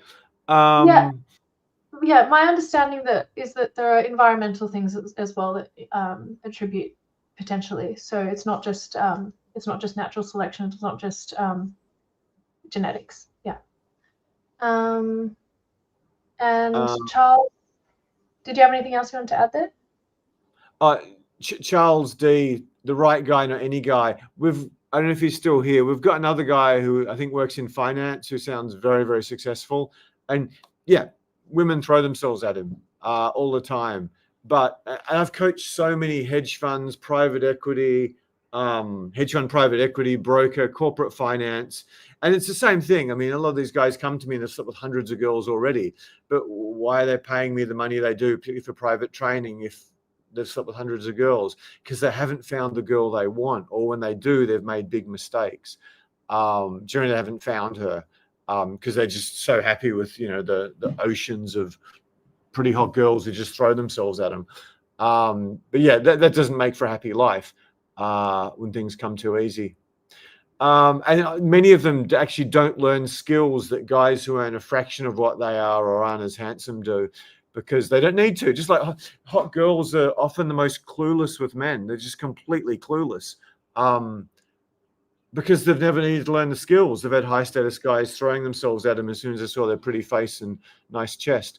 But yeah, high status guys are exactly the same. Not all of them, but many of them. It's just like the girls come anyway and they never learn the skills.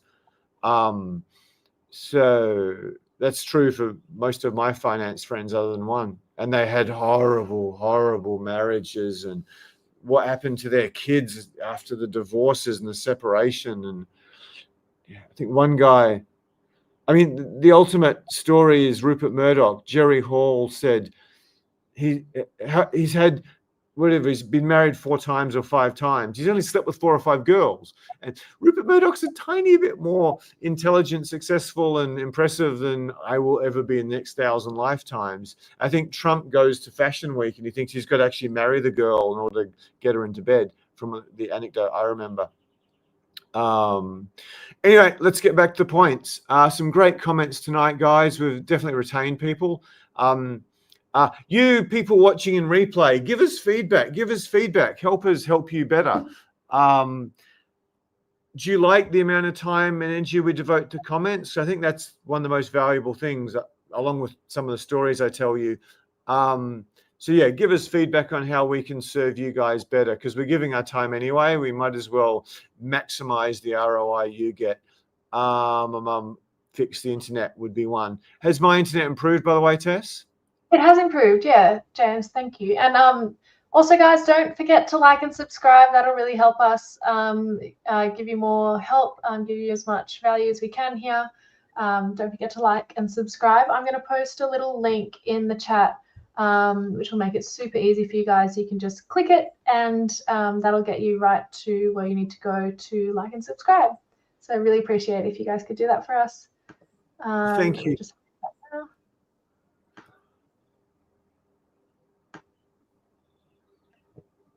Yeah, I'll pin that in the chat as well. Can we do the next one? So sorry. Yeah, let's go. Yeah, you guys who want more of these, or twice a week, or much more of this content, this great content, I believe, chopped up and put on the main channel, just like, subscribe, share it with your friends, leave a comment, particularly in the live video. That will help us so much, and it'll get you so much free stuff that guys have paid tens of thousands of dollars in the past. And yeah, if anyone wants to change their life, book a date with this lovely girl. I haven't even checked in to see how it's going. If you could just give the guys an update about spots that are left. Yeah. 1 second. Let me see if I can look. So yeah, we still do have a couple of spots left. We've got 1 booked out. We've got 2 booked out, sorry. We've got a couple left. So if you guys, I'll post the link again in the chat. Let me just get that. So yeah, if you want to book in with me for $1 tomorrow, I can give you guys some one-on-one training and figure out what you're doing right, what you're doing wrong, and give you a plan straight away for how you can improve with women. If there's anyone, any of our regulars here who want to say any nice things about me, I'd appreciate that. But yeah, I love working with you guys, and I'm here to help you as much as I can. So yeah, I'd love to see some of you guys tomorrow. You'd expect me to say this, but it's true, and she's fucking unbelievable. And I've had 60 to 70 female coaches in my life. So yeah, what was I going to say? Oh, there's a beautiful comment from Luchor. You've asked some great questions. Hey, Tess and James, I want to thank you. I picked up Friday night doing what you talk about on here, so thank you very much. I got so much attention from just listening and not talking. One of the big secrets, certainly one of the lower level get started secrets. That's unreal, man. If anyone adds anything to Google reviews, that would help a lot too. But yeah, we're more interested in growing the YouTube channel and getting more reviews. We can get hundreds of them quickly if we want to, from our old clients, which I should get around to doing. Okie dokie. Thank you so much for sharing that, man. Tess, can you remember to take a little screenshot of that? That's beautiful. Yeah, sure. Yeah, we've had incredible results from our free stuff. Let's go on to You're Not Her Therapist. Thanks so much for sharing that. That really means a lot. Do you want to start with this? Can I use the F word here? Anyway, don't. What's it? The biggest F word requirement is you must always be prepared to fucking walk away. That's my F word allocation. So I'll do the next one without it. Do not be her bleeding therapist. I sound like a WANK when I say that. Tess, do you want to get into this? Yeah, just quickly, Ledger, thanks for your comment. Feel free to just email if you guys can't find any suitability for yourselves on the Monday with the time slots that I have available. Feel free to email info@socialcoach.com and we can make other arrangements for you. So Ledger, if that's something that interests you, please feel free to email info@socialcoach.com. And for all you other guys, sorry, I'm just, I said I was going to post the link, which I'm doing right now. Sorry, James, I'm a little bit behind. No worries. Trying to do once. Do you want me to get straight? I'll start with therapist and you can add to my comments. Sure. Sounds good. Okay. You need to listen to women. You need to be there to support her. Most importantly, you've got to be the man to her. But you're not her freaking girlfriend. You're not her freaking girlfriend, and you're her therapist. Don't try to be. It's just not attractive. It's just not attractive. That's not a man's job. You have a woman's job and you have a man's job. And the man's job is not to be her girlfriend. You'll lose all respect. So there's at least two sort of whatever 500,000 plus guys, or I'm just guessing. Yeah, so many of you and your peers, they get hot girls who are a bit toxic. And many of them, I've seen this with finance guys, the hot girl doesn't actually have that many girlfriends. And if she does have girlfriends, no one near as hot as her, i.e. she's having to compromise her friendships with girls of lower beauty in order to get friends. That's a bit of an advanced one. So yeah, so she doesn't have many friends. So you actually need to step in and be the girlfriend. She has girlfriends for a lot of this stuff. So particularly if you're earning good money, you're really, really struggling, etc., etc. Sorry, distracted by WhatsApp. Particularly if you're earning good money and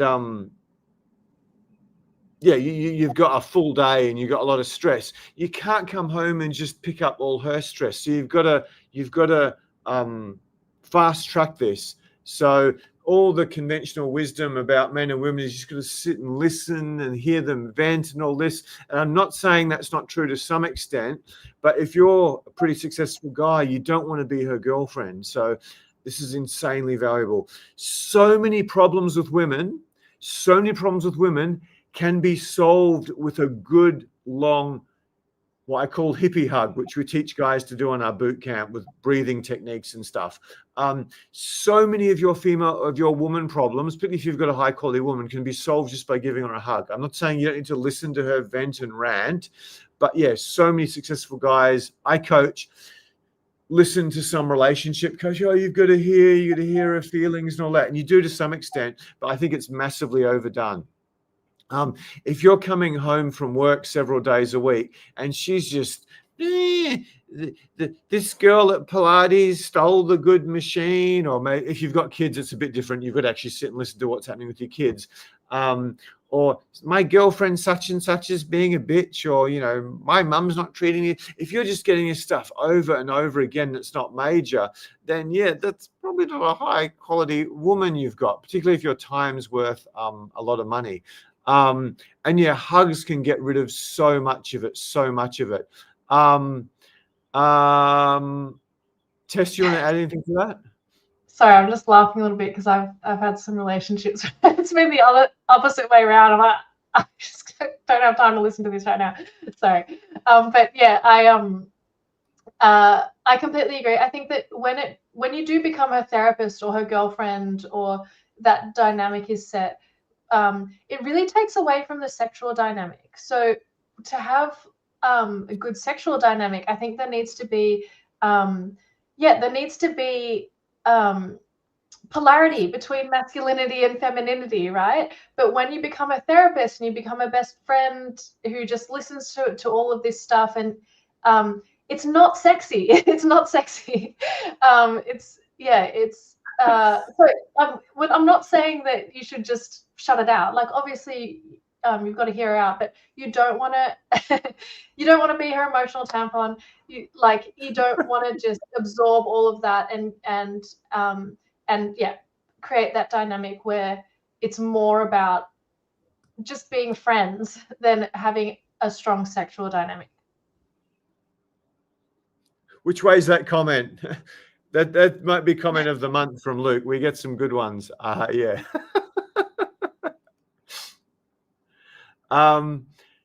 Just this is such a big one, and so many guys get a good girl and this is a boundary. Are you my girlfriend? No, I'm not your girlfriend. I got a penis. I'm not your girlfriend. And oftentimes she doesn't want help with anything. She's just feeling bad about something and she wants someone to vent with. That's why girls need girlfriends. That's why girls need girlfriends. Now, the extreme cases of this, again, is with the successful guys where they marry some potentially legitimately hot girl, maybe a former model, and the girl hasn't really got much going on in her life and she doesn't work. So when people don't work, if you hang out with a bunch of old people, particularly in strata buildings where they're bitching about this and bitching about that, or old rich women are some of the most pathetic people in the world, where it's the husband's wealth, not hers. And they're just finding stuff to moan about because she's not really doing much, or she's got some part-time job or something. Just all these cliches, like she works part-time at Gucci or something, or she's a part-time yoga teacher or something, and she earns like nothing compared to you, and she's got nothing going on in her day, nothing to worry about, especially if she doesn't have kids. And you just come home, you have to listen to this serenade about the plumber wasn't very nice to me, or something. It's just something completely inane. So yeah, you, again, like everything I'm saying, there's generalizations, there's nuance to this, especially if there's kids involved. But you generally just don't absorb her emotional storms. You start by giving her a hug. Oh, by the way, those long emotional hugs can often lead to sex. So rather than 2 hours or half an hour or 40 minutes, hopefully you guys can go for at least 2 hours. If not, you need some of our sex training without the little blue tablets or whatever the other color ones are. So yeah, so often rather than listening to her vent for 2 or 3 hours or 30 minutes, you have sex with her for 30 minutes, and that's going to make her feel much better in most cases than just sitting, nodding, trying to pay attention when you're thinking about work and you're like, what am I here for? The blowjobs might not be worth it, or the sex might not be worth it. I mean, the biggest sales point, the biggest possible sales point of having 2 bisexual girlfriends, it's not the sex, funnily enough. It's not the sex. It's not even waking up in the morning and there's 2 beautiful girls and being surrounded by estrogen and it's just a wonderful way to wake up. That's not the thing. It's like when one of your girlfriend's parents go through this nasty divorce, the other girlfriend steps in and she deals with all the venting and the emotional turmoil. I just pay for a couple of massages and get off scot-free.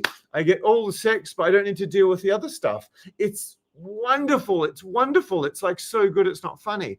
The other thing is, if you're a bit of a crazy trail runner like me and you want to run ahead and risk broken ankles well into your 40s, they're walking behind, holding hands, looking at the scenery and the flowers and the birds. And if you do break your leg and fall down something, they'll go, where's James gone? So yeah, serious point. It's not your job to be her girlfriend.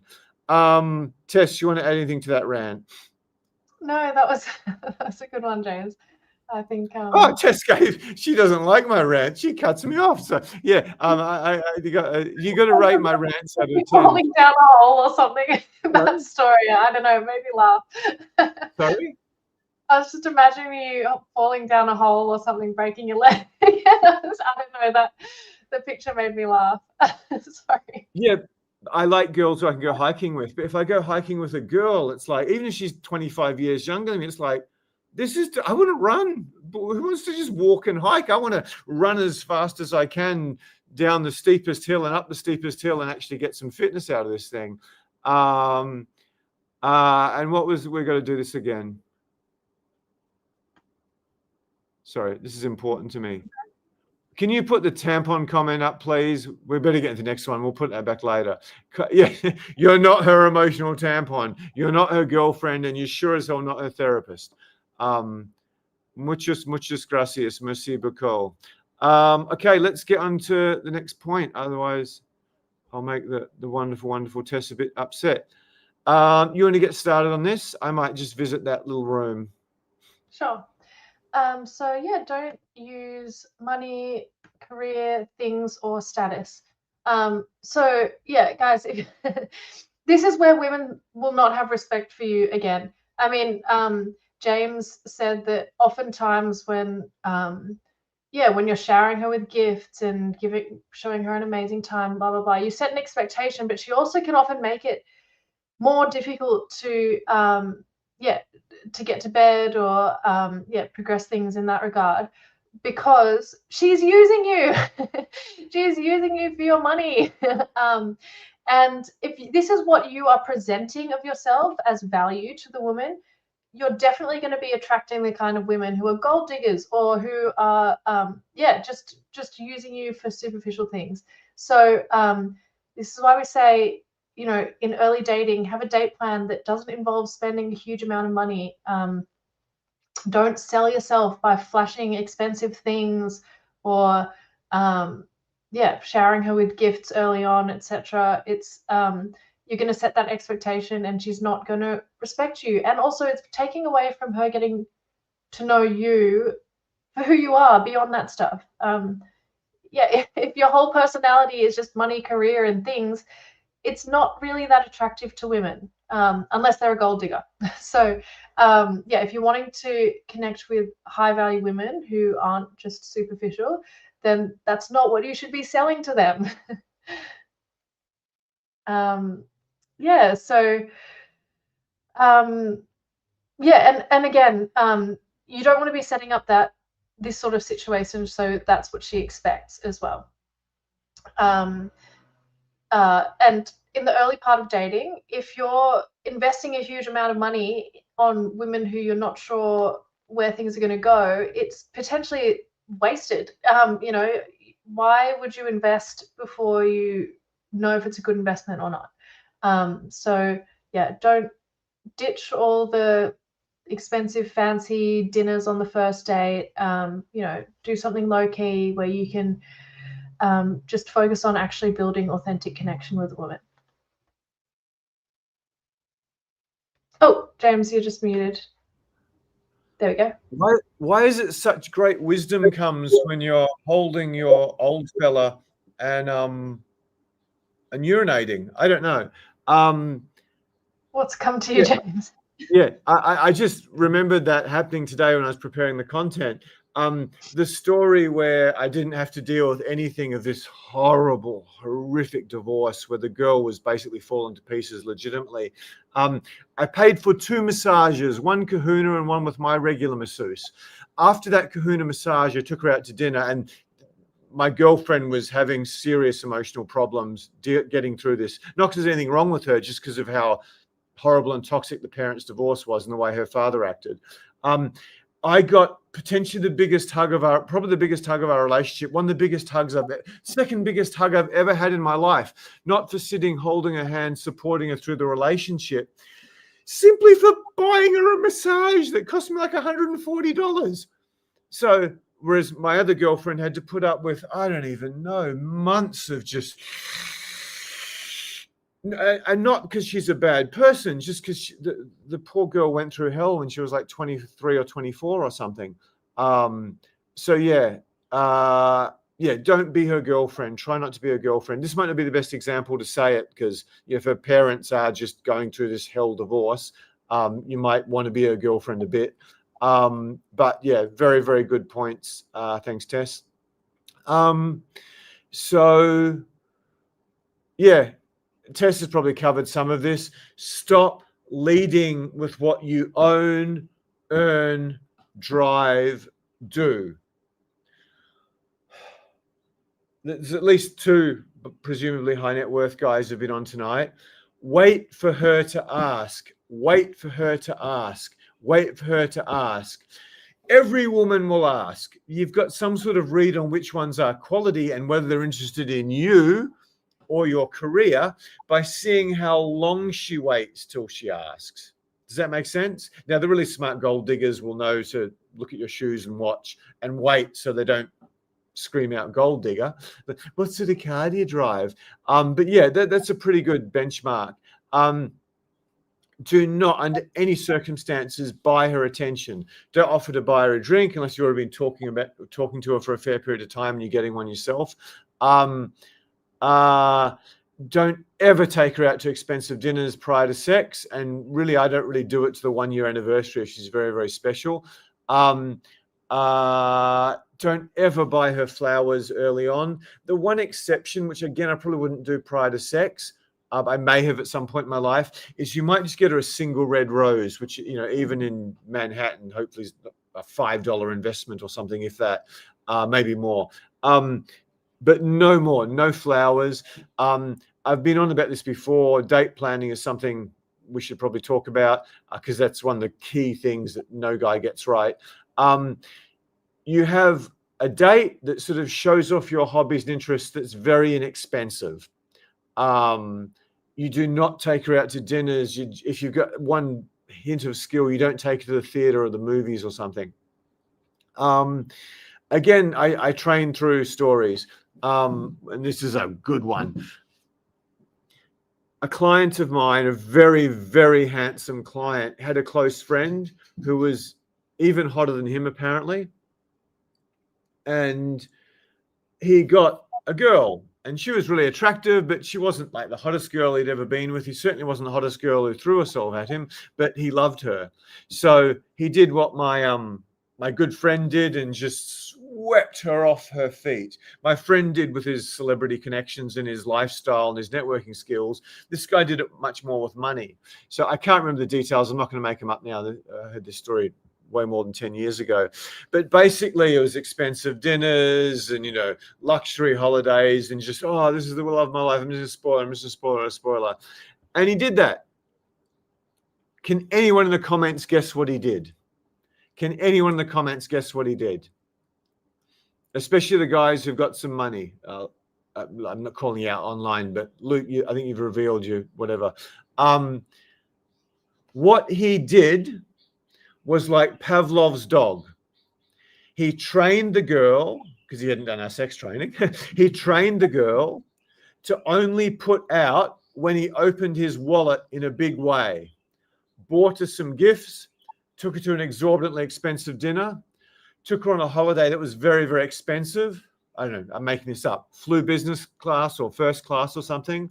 So yeah, this guy, oh, I've met the love of my life, and he did end up marrying her, I think, from the story. All he did was trained her to basically have a $1,000 bill, if such a thing exists, slot machine, wherever the slot machine could be. I'm not going to speculate about that in this format. Just have a slot machine. You have to stick it in there before you can stick that in there.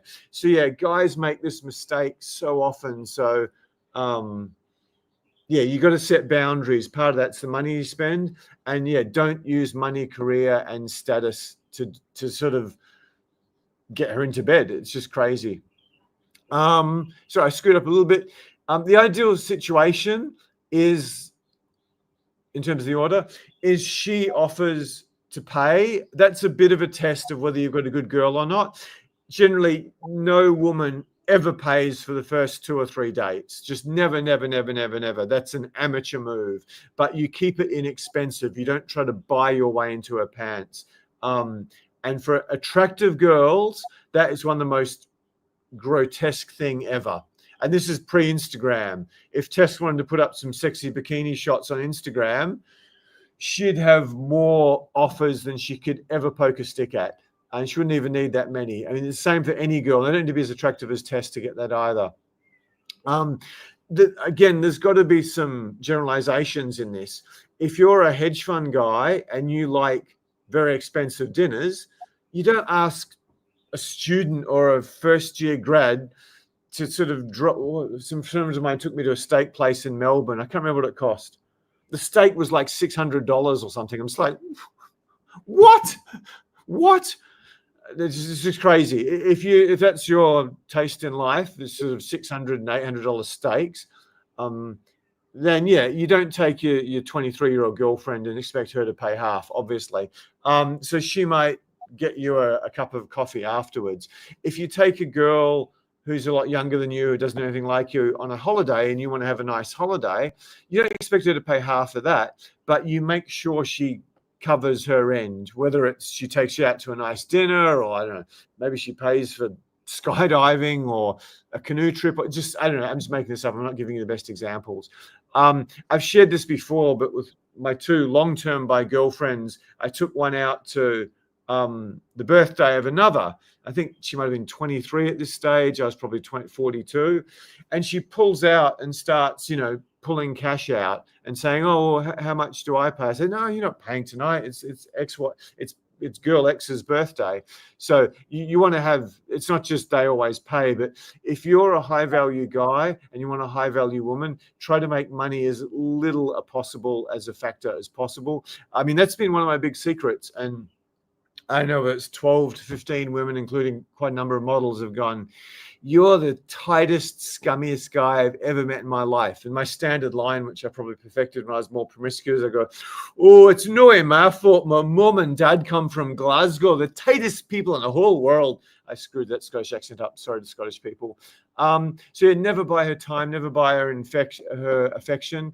And spending to impress just delays sex. It just delays sex.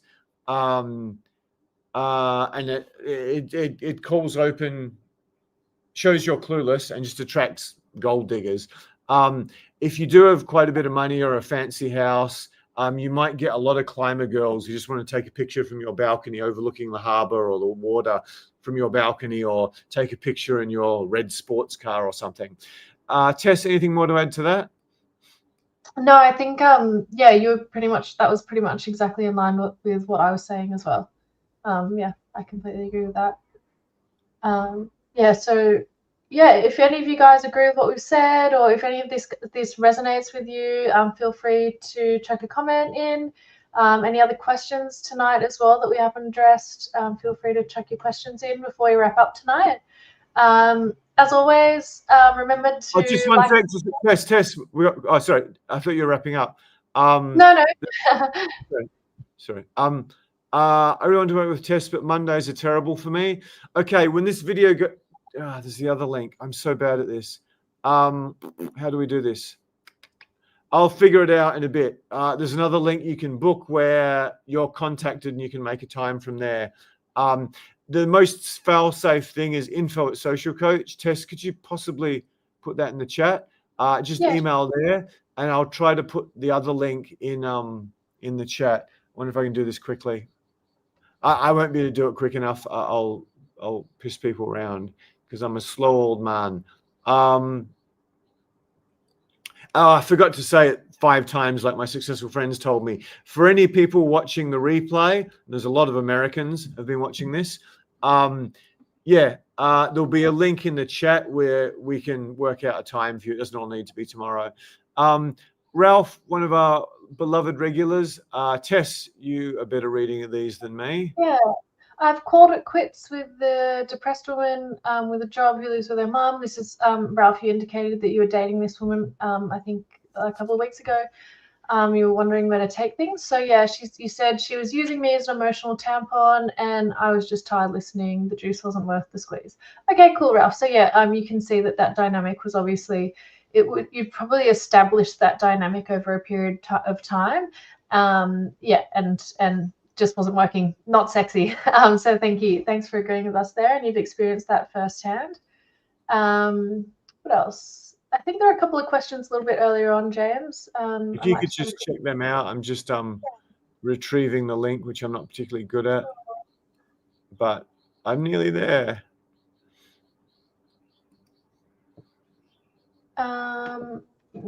Nobody's perfect said, I believe it's best to be honest and upfront and own up to a disability. So yeah, this is exactly what I was saying before. Thanks, nobody's perfect. I think it's always best to be honest in general.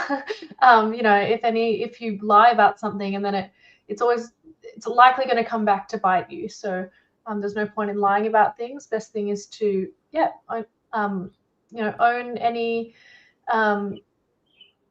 imperfections that you have. No one's perfect, and just be comfortable in your own skin. That's the best approach. Luchor, I've shared the link there. It's a bit different to the regular one. That will just take you to a form. I think we asked your age or occupation or something. I really need to update it. But yeah, just enter your age, occupation, phone number, and we'll be in touch really soon, because we are getting a lot of Americans and a few Europeans booking these now. I just want to touch on nobody's perfect. I believe it's to be honest and upfront about a disability. I just want to cover that. I don't know how severe the disability is. You don't necessarily volunteer it. But if she asks about it, I would, without knowing more about it, I would not suggest you lie either. But you don't need to start by saying, you know, I've got a learning disability. So, and again, we don't know how pronounced it is. People might not know. Some people might know. But yeah, if she asks, you should probably be honest about it. And the good news for you, if it is a disability, a learning disability people can see, women will be so sweet and nice and supportive to you. Just they'll be like angels. Oh, okay. I don't want to be rude to this guy. That would be really, really cruel of me. Whereas a really confident guy, they'll just cut him down brutally. So you're probably not going to get anything like the rejection an average guy would make, let alone a sort of attractive guy or successful guy. Yeah, I've never, ever seen, I've experienced some of the most vicious attacks from women you can ever imagine. But one guy who tops me, he's like a competitive cage fighter, certainly into his late 40s, he's worth about 10 million. His mum was a model. Oh my God, women, the way they treat him when he approached them, because it's like he walks up and they feel something deep in their panties just when he comes into their vicinity. Because, you know, I don't think I've ever come across an Australian guy with this level of testosterone, and a couple of other guys who are, you know, cage fighters and jiu-jitsu guys and rugby players agreed with me, like that dude is just another level, because his number one hobby for 30 years has been jiu-jitsu or boxing or Muay Thai. So yeah, more, anything else people are sharing?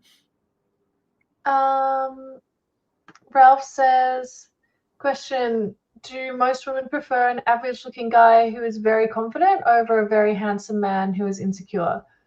By far, nothing's even close. I should let Tess answer this, but I got carried away. Not even close. A woman who's, you know, been ran through, as the red pill guys like to say, in her early 20s, but wants a Mr. Right to marry, who she can keep banging her yoga teacher and her personal trainer and her ex-boyfriends, her high status loser ex-boyfriends, high status with women. Yeah, she'll go the handsome hedge funds, broker, surgeon, and she'll only want to marry the insecure one so she can control them. Yeah, this is I'll let Tess answer in a second. This is one of the most important points. We're so lucky being men. I've kept my glasses on the whole time. It's a bit dorky. We're so lucky being men because we're not limited by the way we look. It's got some correlation, but negligible correlation. Your height's massive, but even that you can massively overcome. If you're very confident, all the rules go out the window. Even if you're poor, even if you're really unattractive, all the rules go out the window. So women are so held hostage by what God gave them or what their mum and dad gave them or how hot her mum was or whatever, how tall and thin her dad was. Whereas we that's a factor for us. And if you've got no skills, then being over 6 foot and okay looking and a nice build and making good money, that's going to help you a lot. But once you start to introduce even a small amount of skill, I won't say it's meaningless, but it's not a big deal. And the guys who have lots of attractiveness and money, they just suffer badly, like the cage fighter guy I was talking about. It's so important. It's so important you understand. Confidence is everything. It is everything. It is everything. It's more important than honesty. It's more important than the size of your penis. It's more important than your job. It is everything. If you can develop confidence, which really just comes down to cheat code, if you can develop confidence and conversation and the skills we talk about relentlessly as the cheat code, just do that. And you can destroy anything you ever thought possible easily, because women only want confident men, sexually especially, but in relationships too, unless they're just after a rich guy they can take advantage of. So I should let Tess go first, but that's a great point. I think you did a really good job of that. It's something that's so obvious. It's something that confuses men, but so freaking obvious to every woman. And I'll round this out because you don't want to say something, Tess. Men want to get better with women. So what do?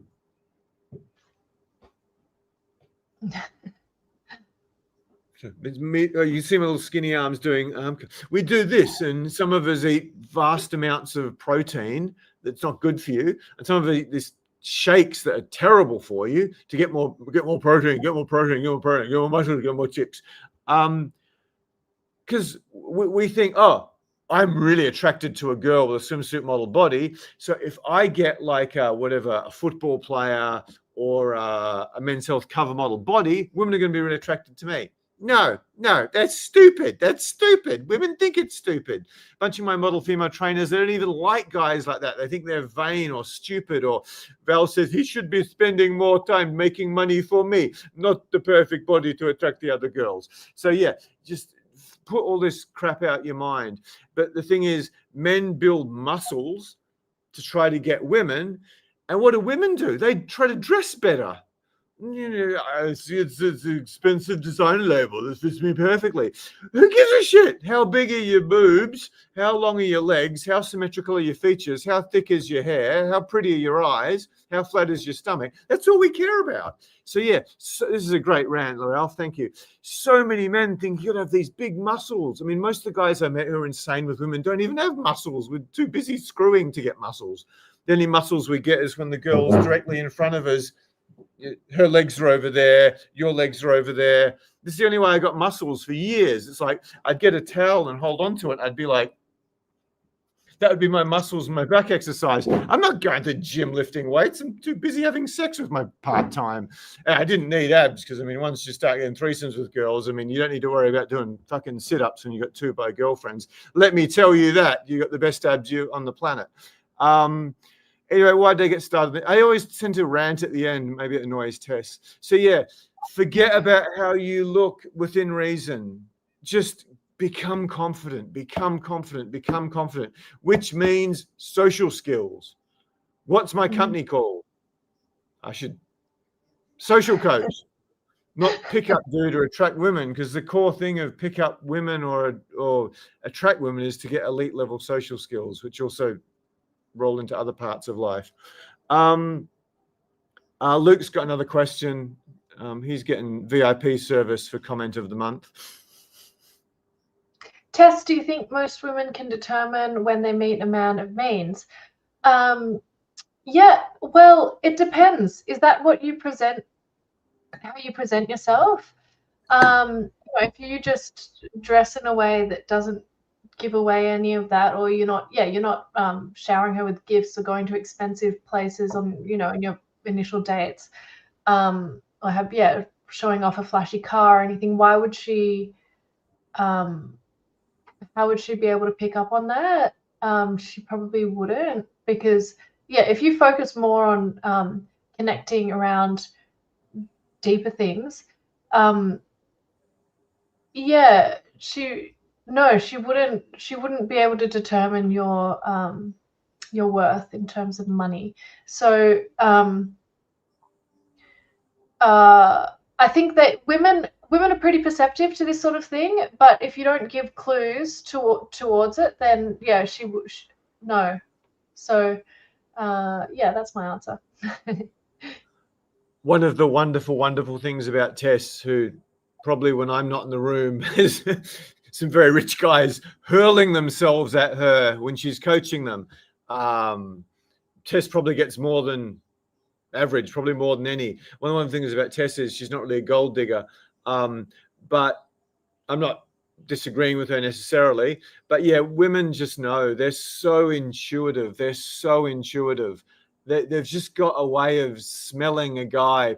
I mean, if you bought Bitcoin in 2012 as part of a joke, or you've got wealthy parents, no, she probably won't know.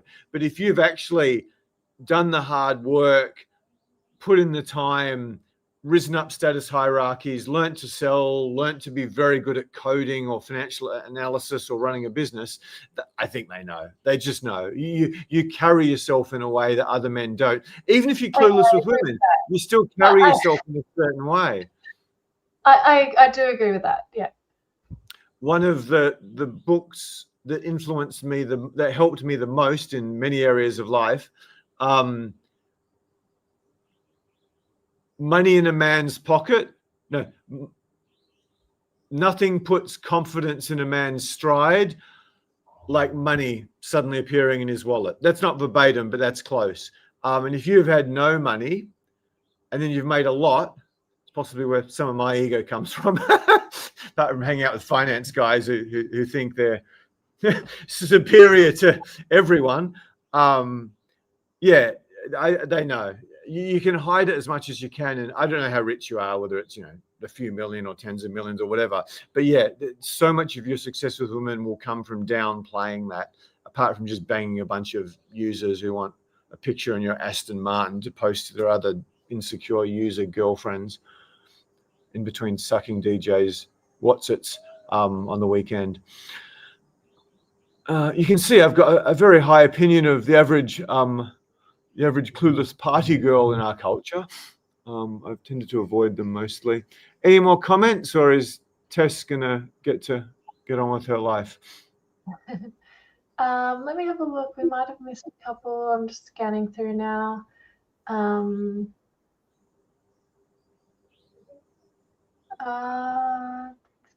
For anyone who makes it this far, who's watching the replay, if you're watching this and you haven't just skipped to the end and you devoted this much time to us, I think it's really good, because I research most of the content on YouTube.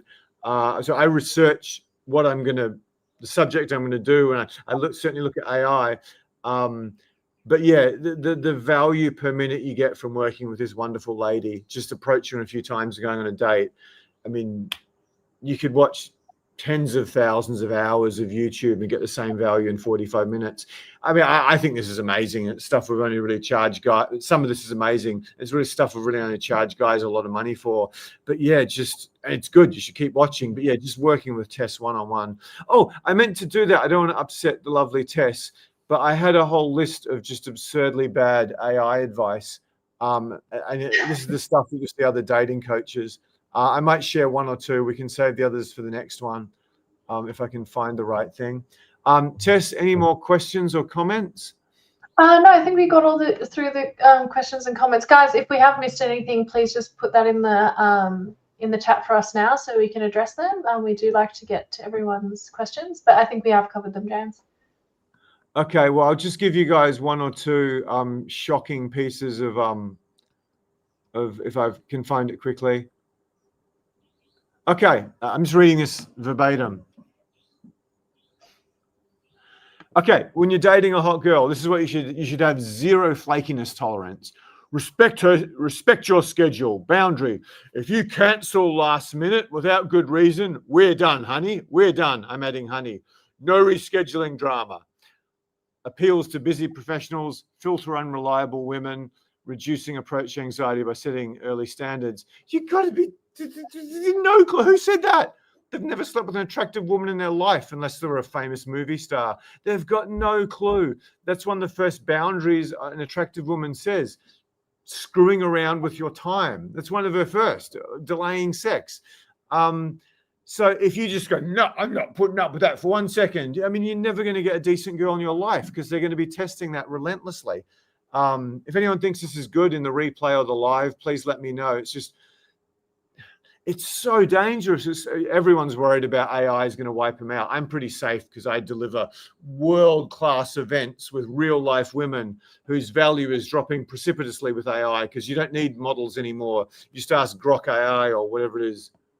What's the other AI vision creators create it? So yeah, the cost of high-class escorts will be falling precipitously at some point if it isn't already. So hopefully I won't get in trouble for that observation, but yes, for those of you who are into that, there's very good news coming in that market. It's going to be in permanent bear market for the rest of time.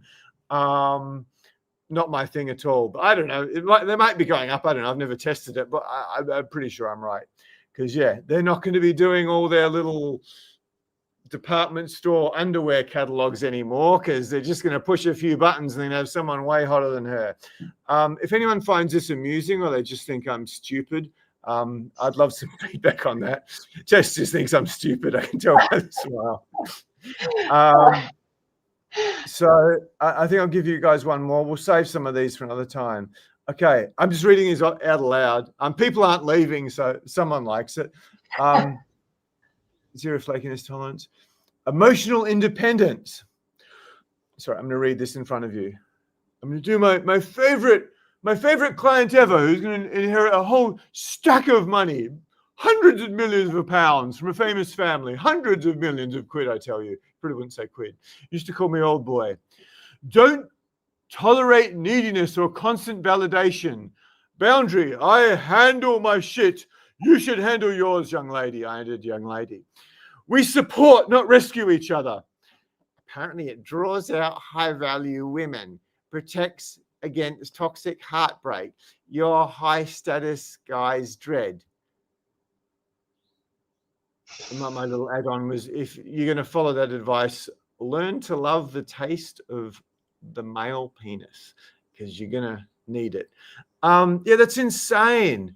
It's insane. Women and men are different. They're dramatically more emotional than us. If you're going to be that hardcore about it, go to the Mardi Gras. Meet some people who you can have relationships with, where it will be workable, where they're as unemotional as us men. Women can't fathom how unemotional we are. It really frustrates them and makes male-female relationships so difficult. So yeah, be very, very careful about, it sounds conceited, following advice from people who don't know what they're talking about, particularly women who just advise. I mean, this is selling us. You need a hot woman and you need a guy who's, hopefully had some success to really get any idea. Maybe in 3 years, AI. I mean, I've tried prompting it very well, but it just doesn't work. It just doesn't work. So just be very careful who you listen to, because there's a lot of channels there, especially some of the big ones with hot girls who'll have good advice, good advice, good advice. Don't ever do that. Don't ever do that. That's asinine. Anyway, Tess doesn't like my rant, so I'm a bit sunburned. No, I've actually just got something in my eye, James. Sorry. Luke, the first time I've actually looked at myself and realized how sunburnt I was when I saw how much I was laughing with the tampon comment. So we need to start a prize for the comment of the night, keep things more interesting. Anyway, Tess wants to get on with her life. I want to eat. You guys probably want to go, I don't know, do something. Maybe book an extremely attractive lady of the night at the best price, even adjusted for inflation since the Civil War. I'm probably losing clients here, just alerting them to AI market-related opportunities. But but don't. It's not good for you. It's not good for you. It damages real relationships with beautiful women. Don't go down that path like every bloody finance guy does. Okay, I've talked enough shit for tonight. Thank you, Luchor. We'll wrap up with a comment of the night. Already done that. Anyway, guys, thank you so much. As usual, thank you to lovely Tess. if you support us in the comments, ring that bell, you can get a lot more of these. And yeah, I haven't looked tonight for some reason. We'll be talking to at least a couple of you in the next few days, maybe more. Yeah. And yeah, keep Yeah. smiling, and bye for now. And for anyone watching the replay who's still here, you'll see everything we talk about in the chat. Yeah, thank you so much, guys, and looking forward to seeing a couple of you guys tomorrow. Can't wait. I still do have a couple of sessions left, so the link is pinned in the chat for anyone who's watching. Also at the top of the description, if there's still availability, jump on, guys. I'd love to help you as much as I can. Thanks again for all of your involvement tonight, your awesome questions and comments. Yeah, we had some really good stuff come up tonight, and yeah, looking forward to seeing you guys next time. And I usually let Tess finish, but so many of the comments of the questions tonight really added massively to the value you guys are getting. So yeah, if you come up with your best questions for us, particularly when we're at this stage and we're not charging for it, you're going to get a lot of value. You're also going to help us enjoy this much more. I don't just want to think of some stuff and just read through it, and it's boring to me. There's a million things I'd rather do, but answering your questions I absolutely love. It's not boring to me because I'm helping people, but I'd much rather do it this way. Keep smiling, and bye for now. See you guys. Bye.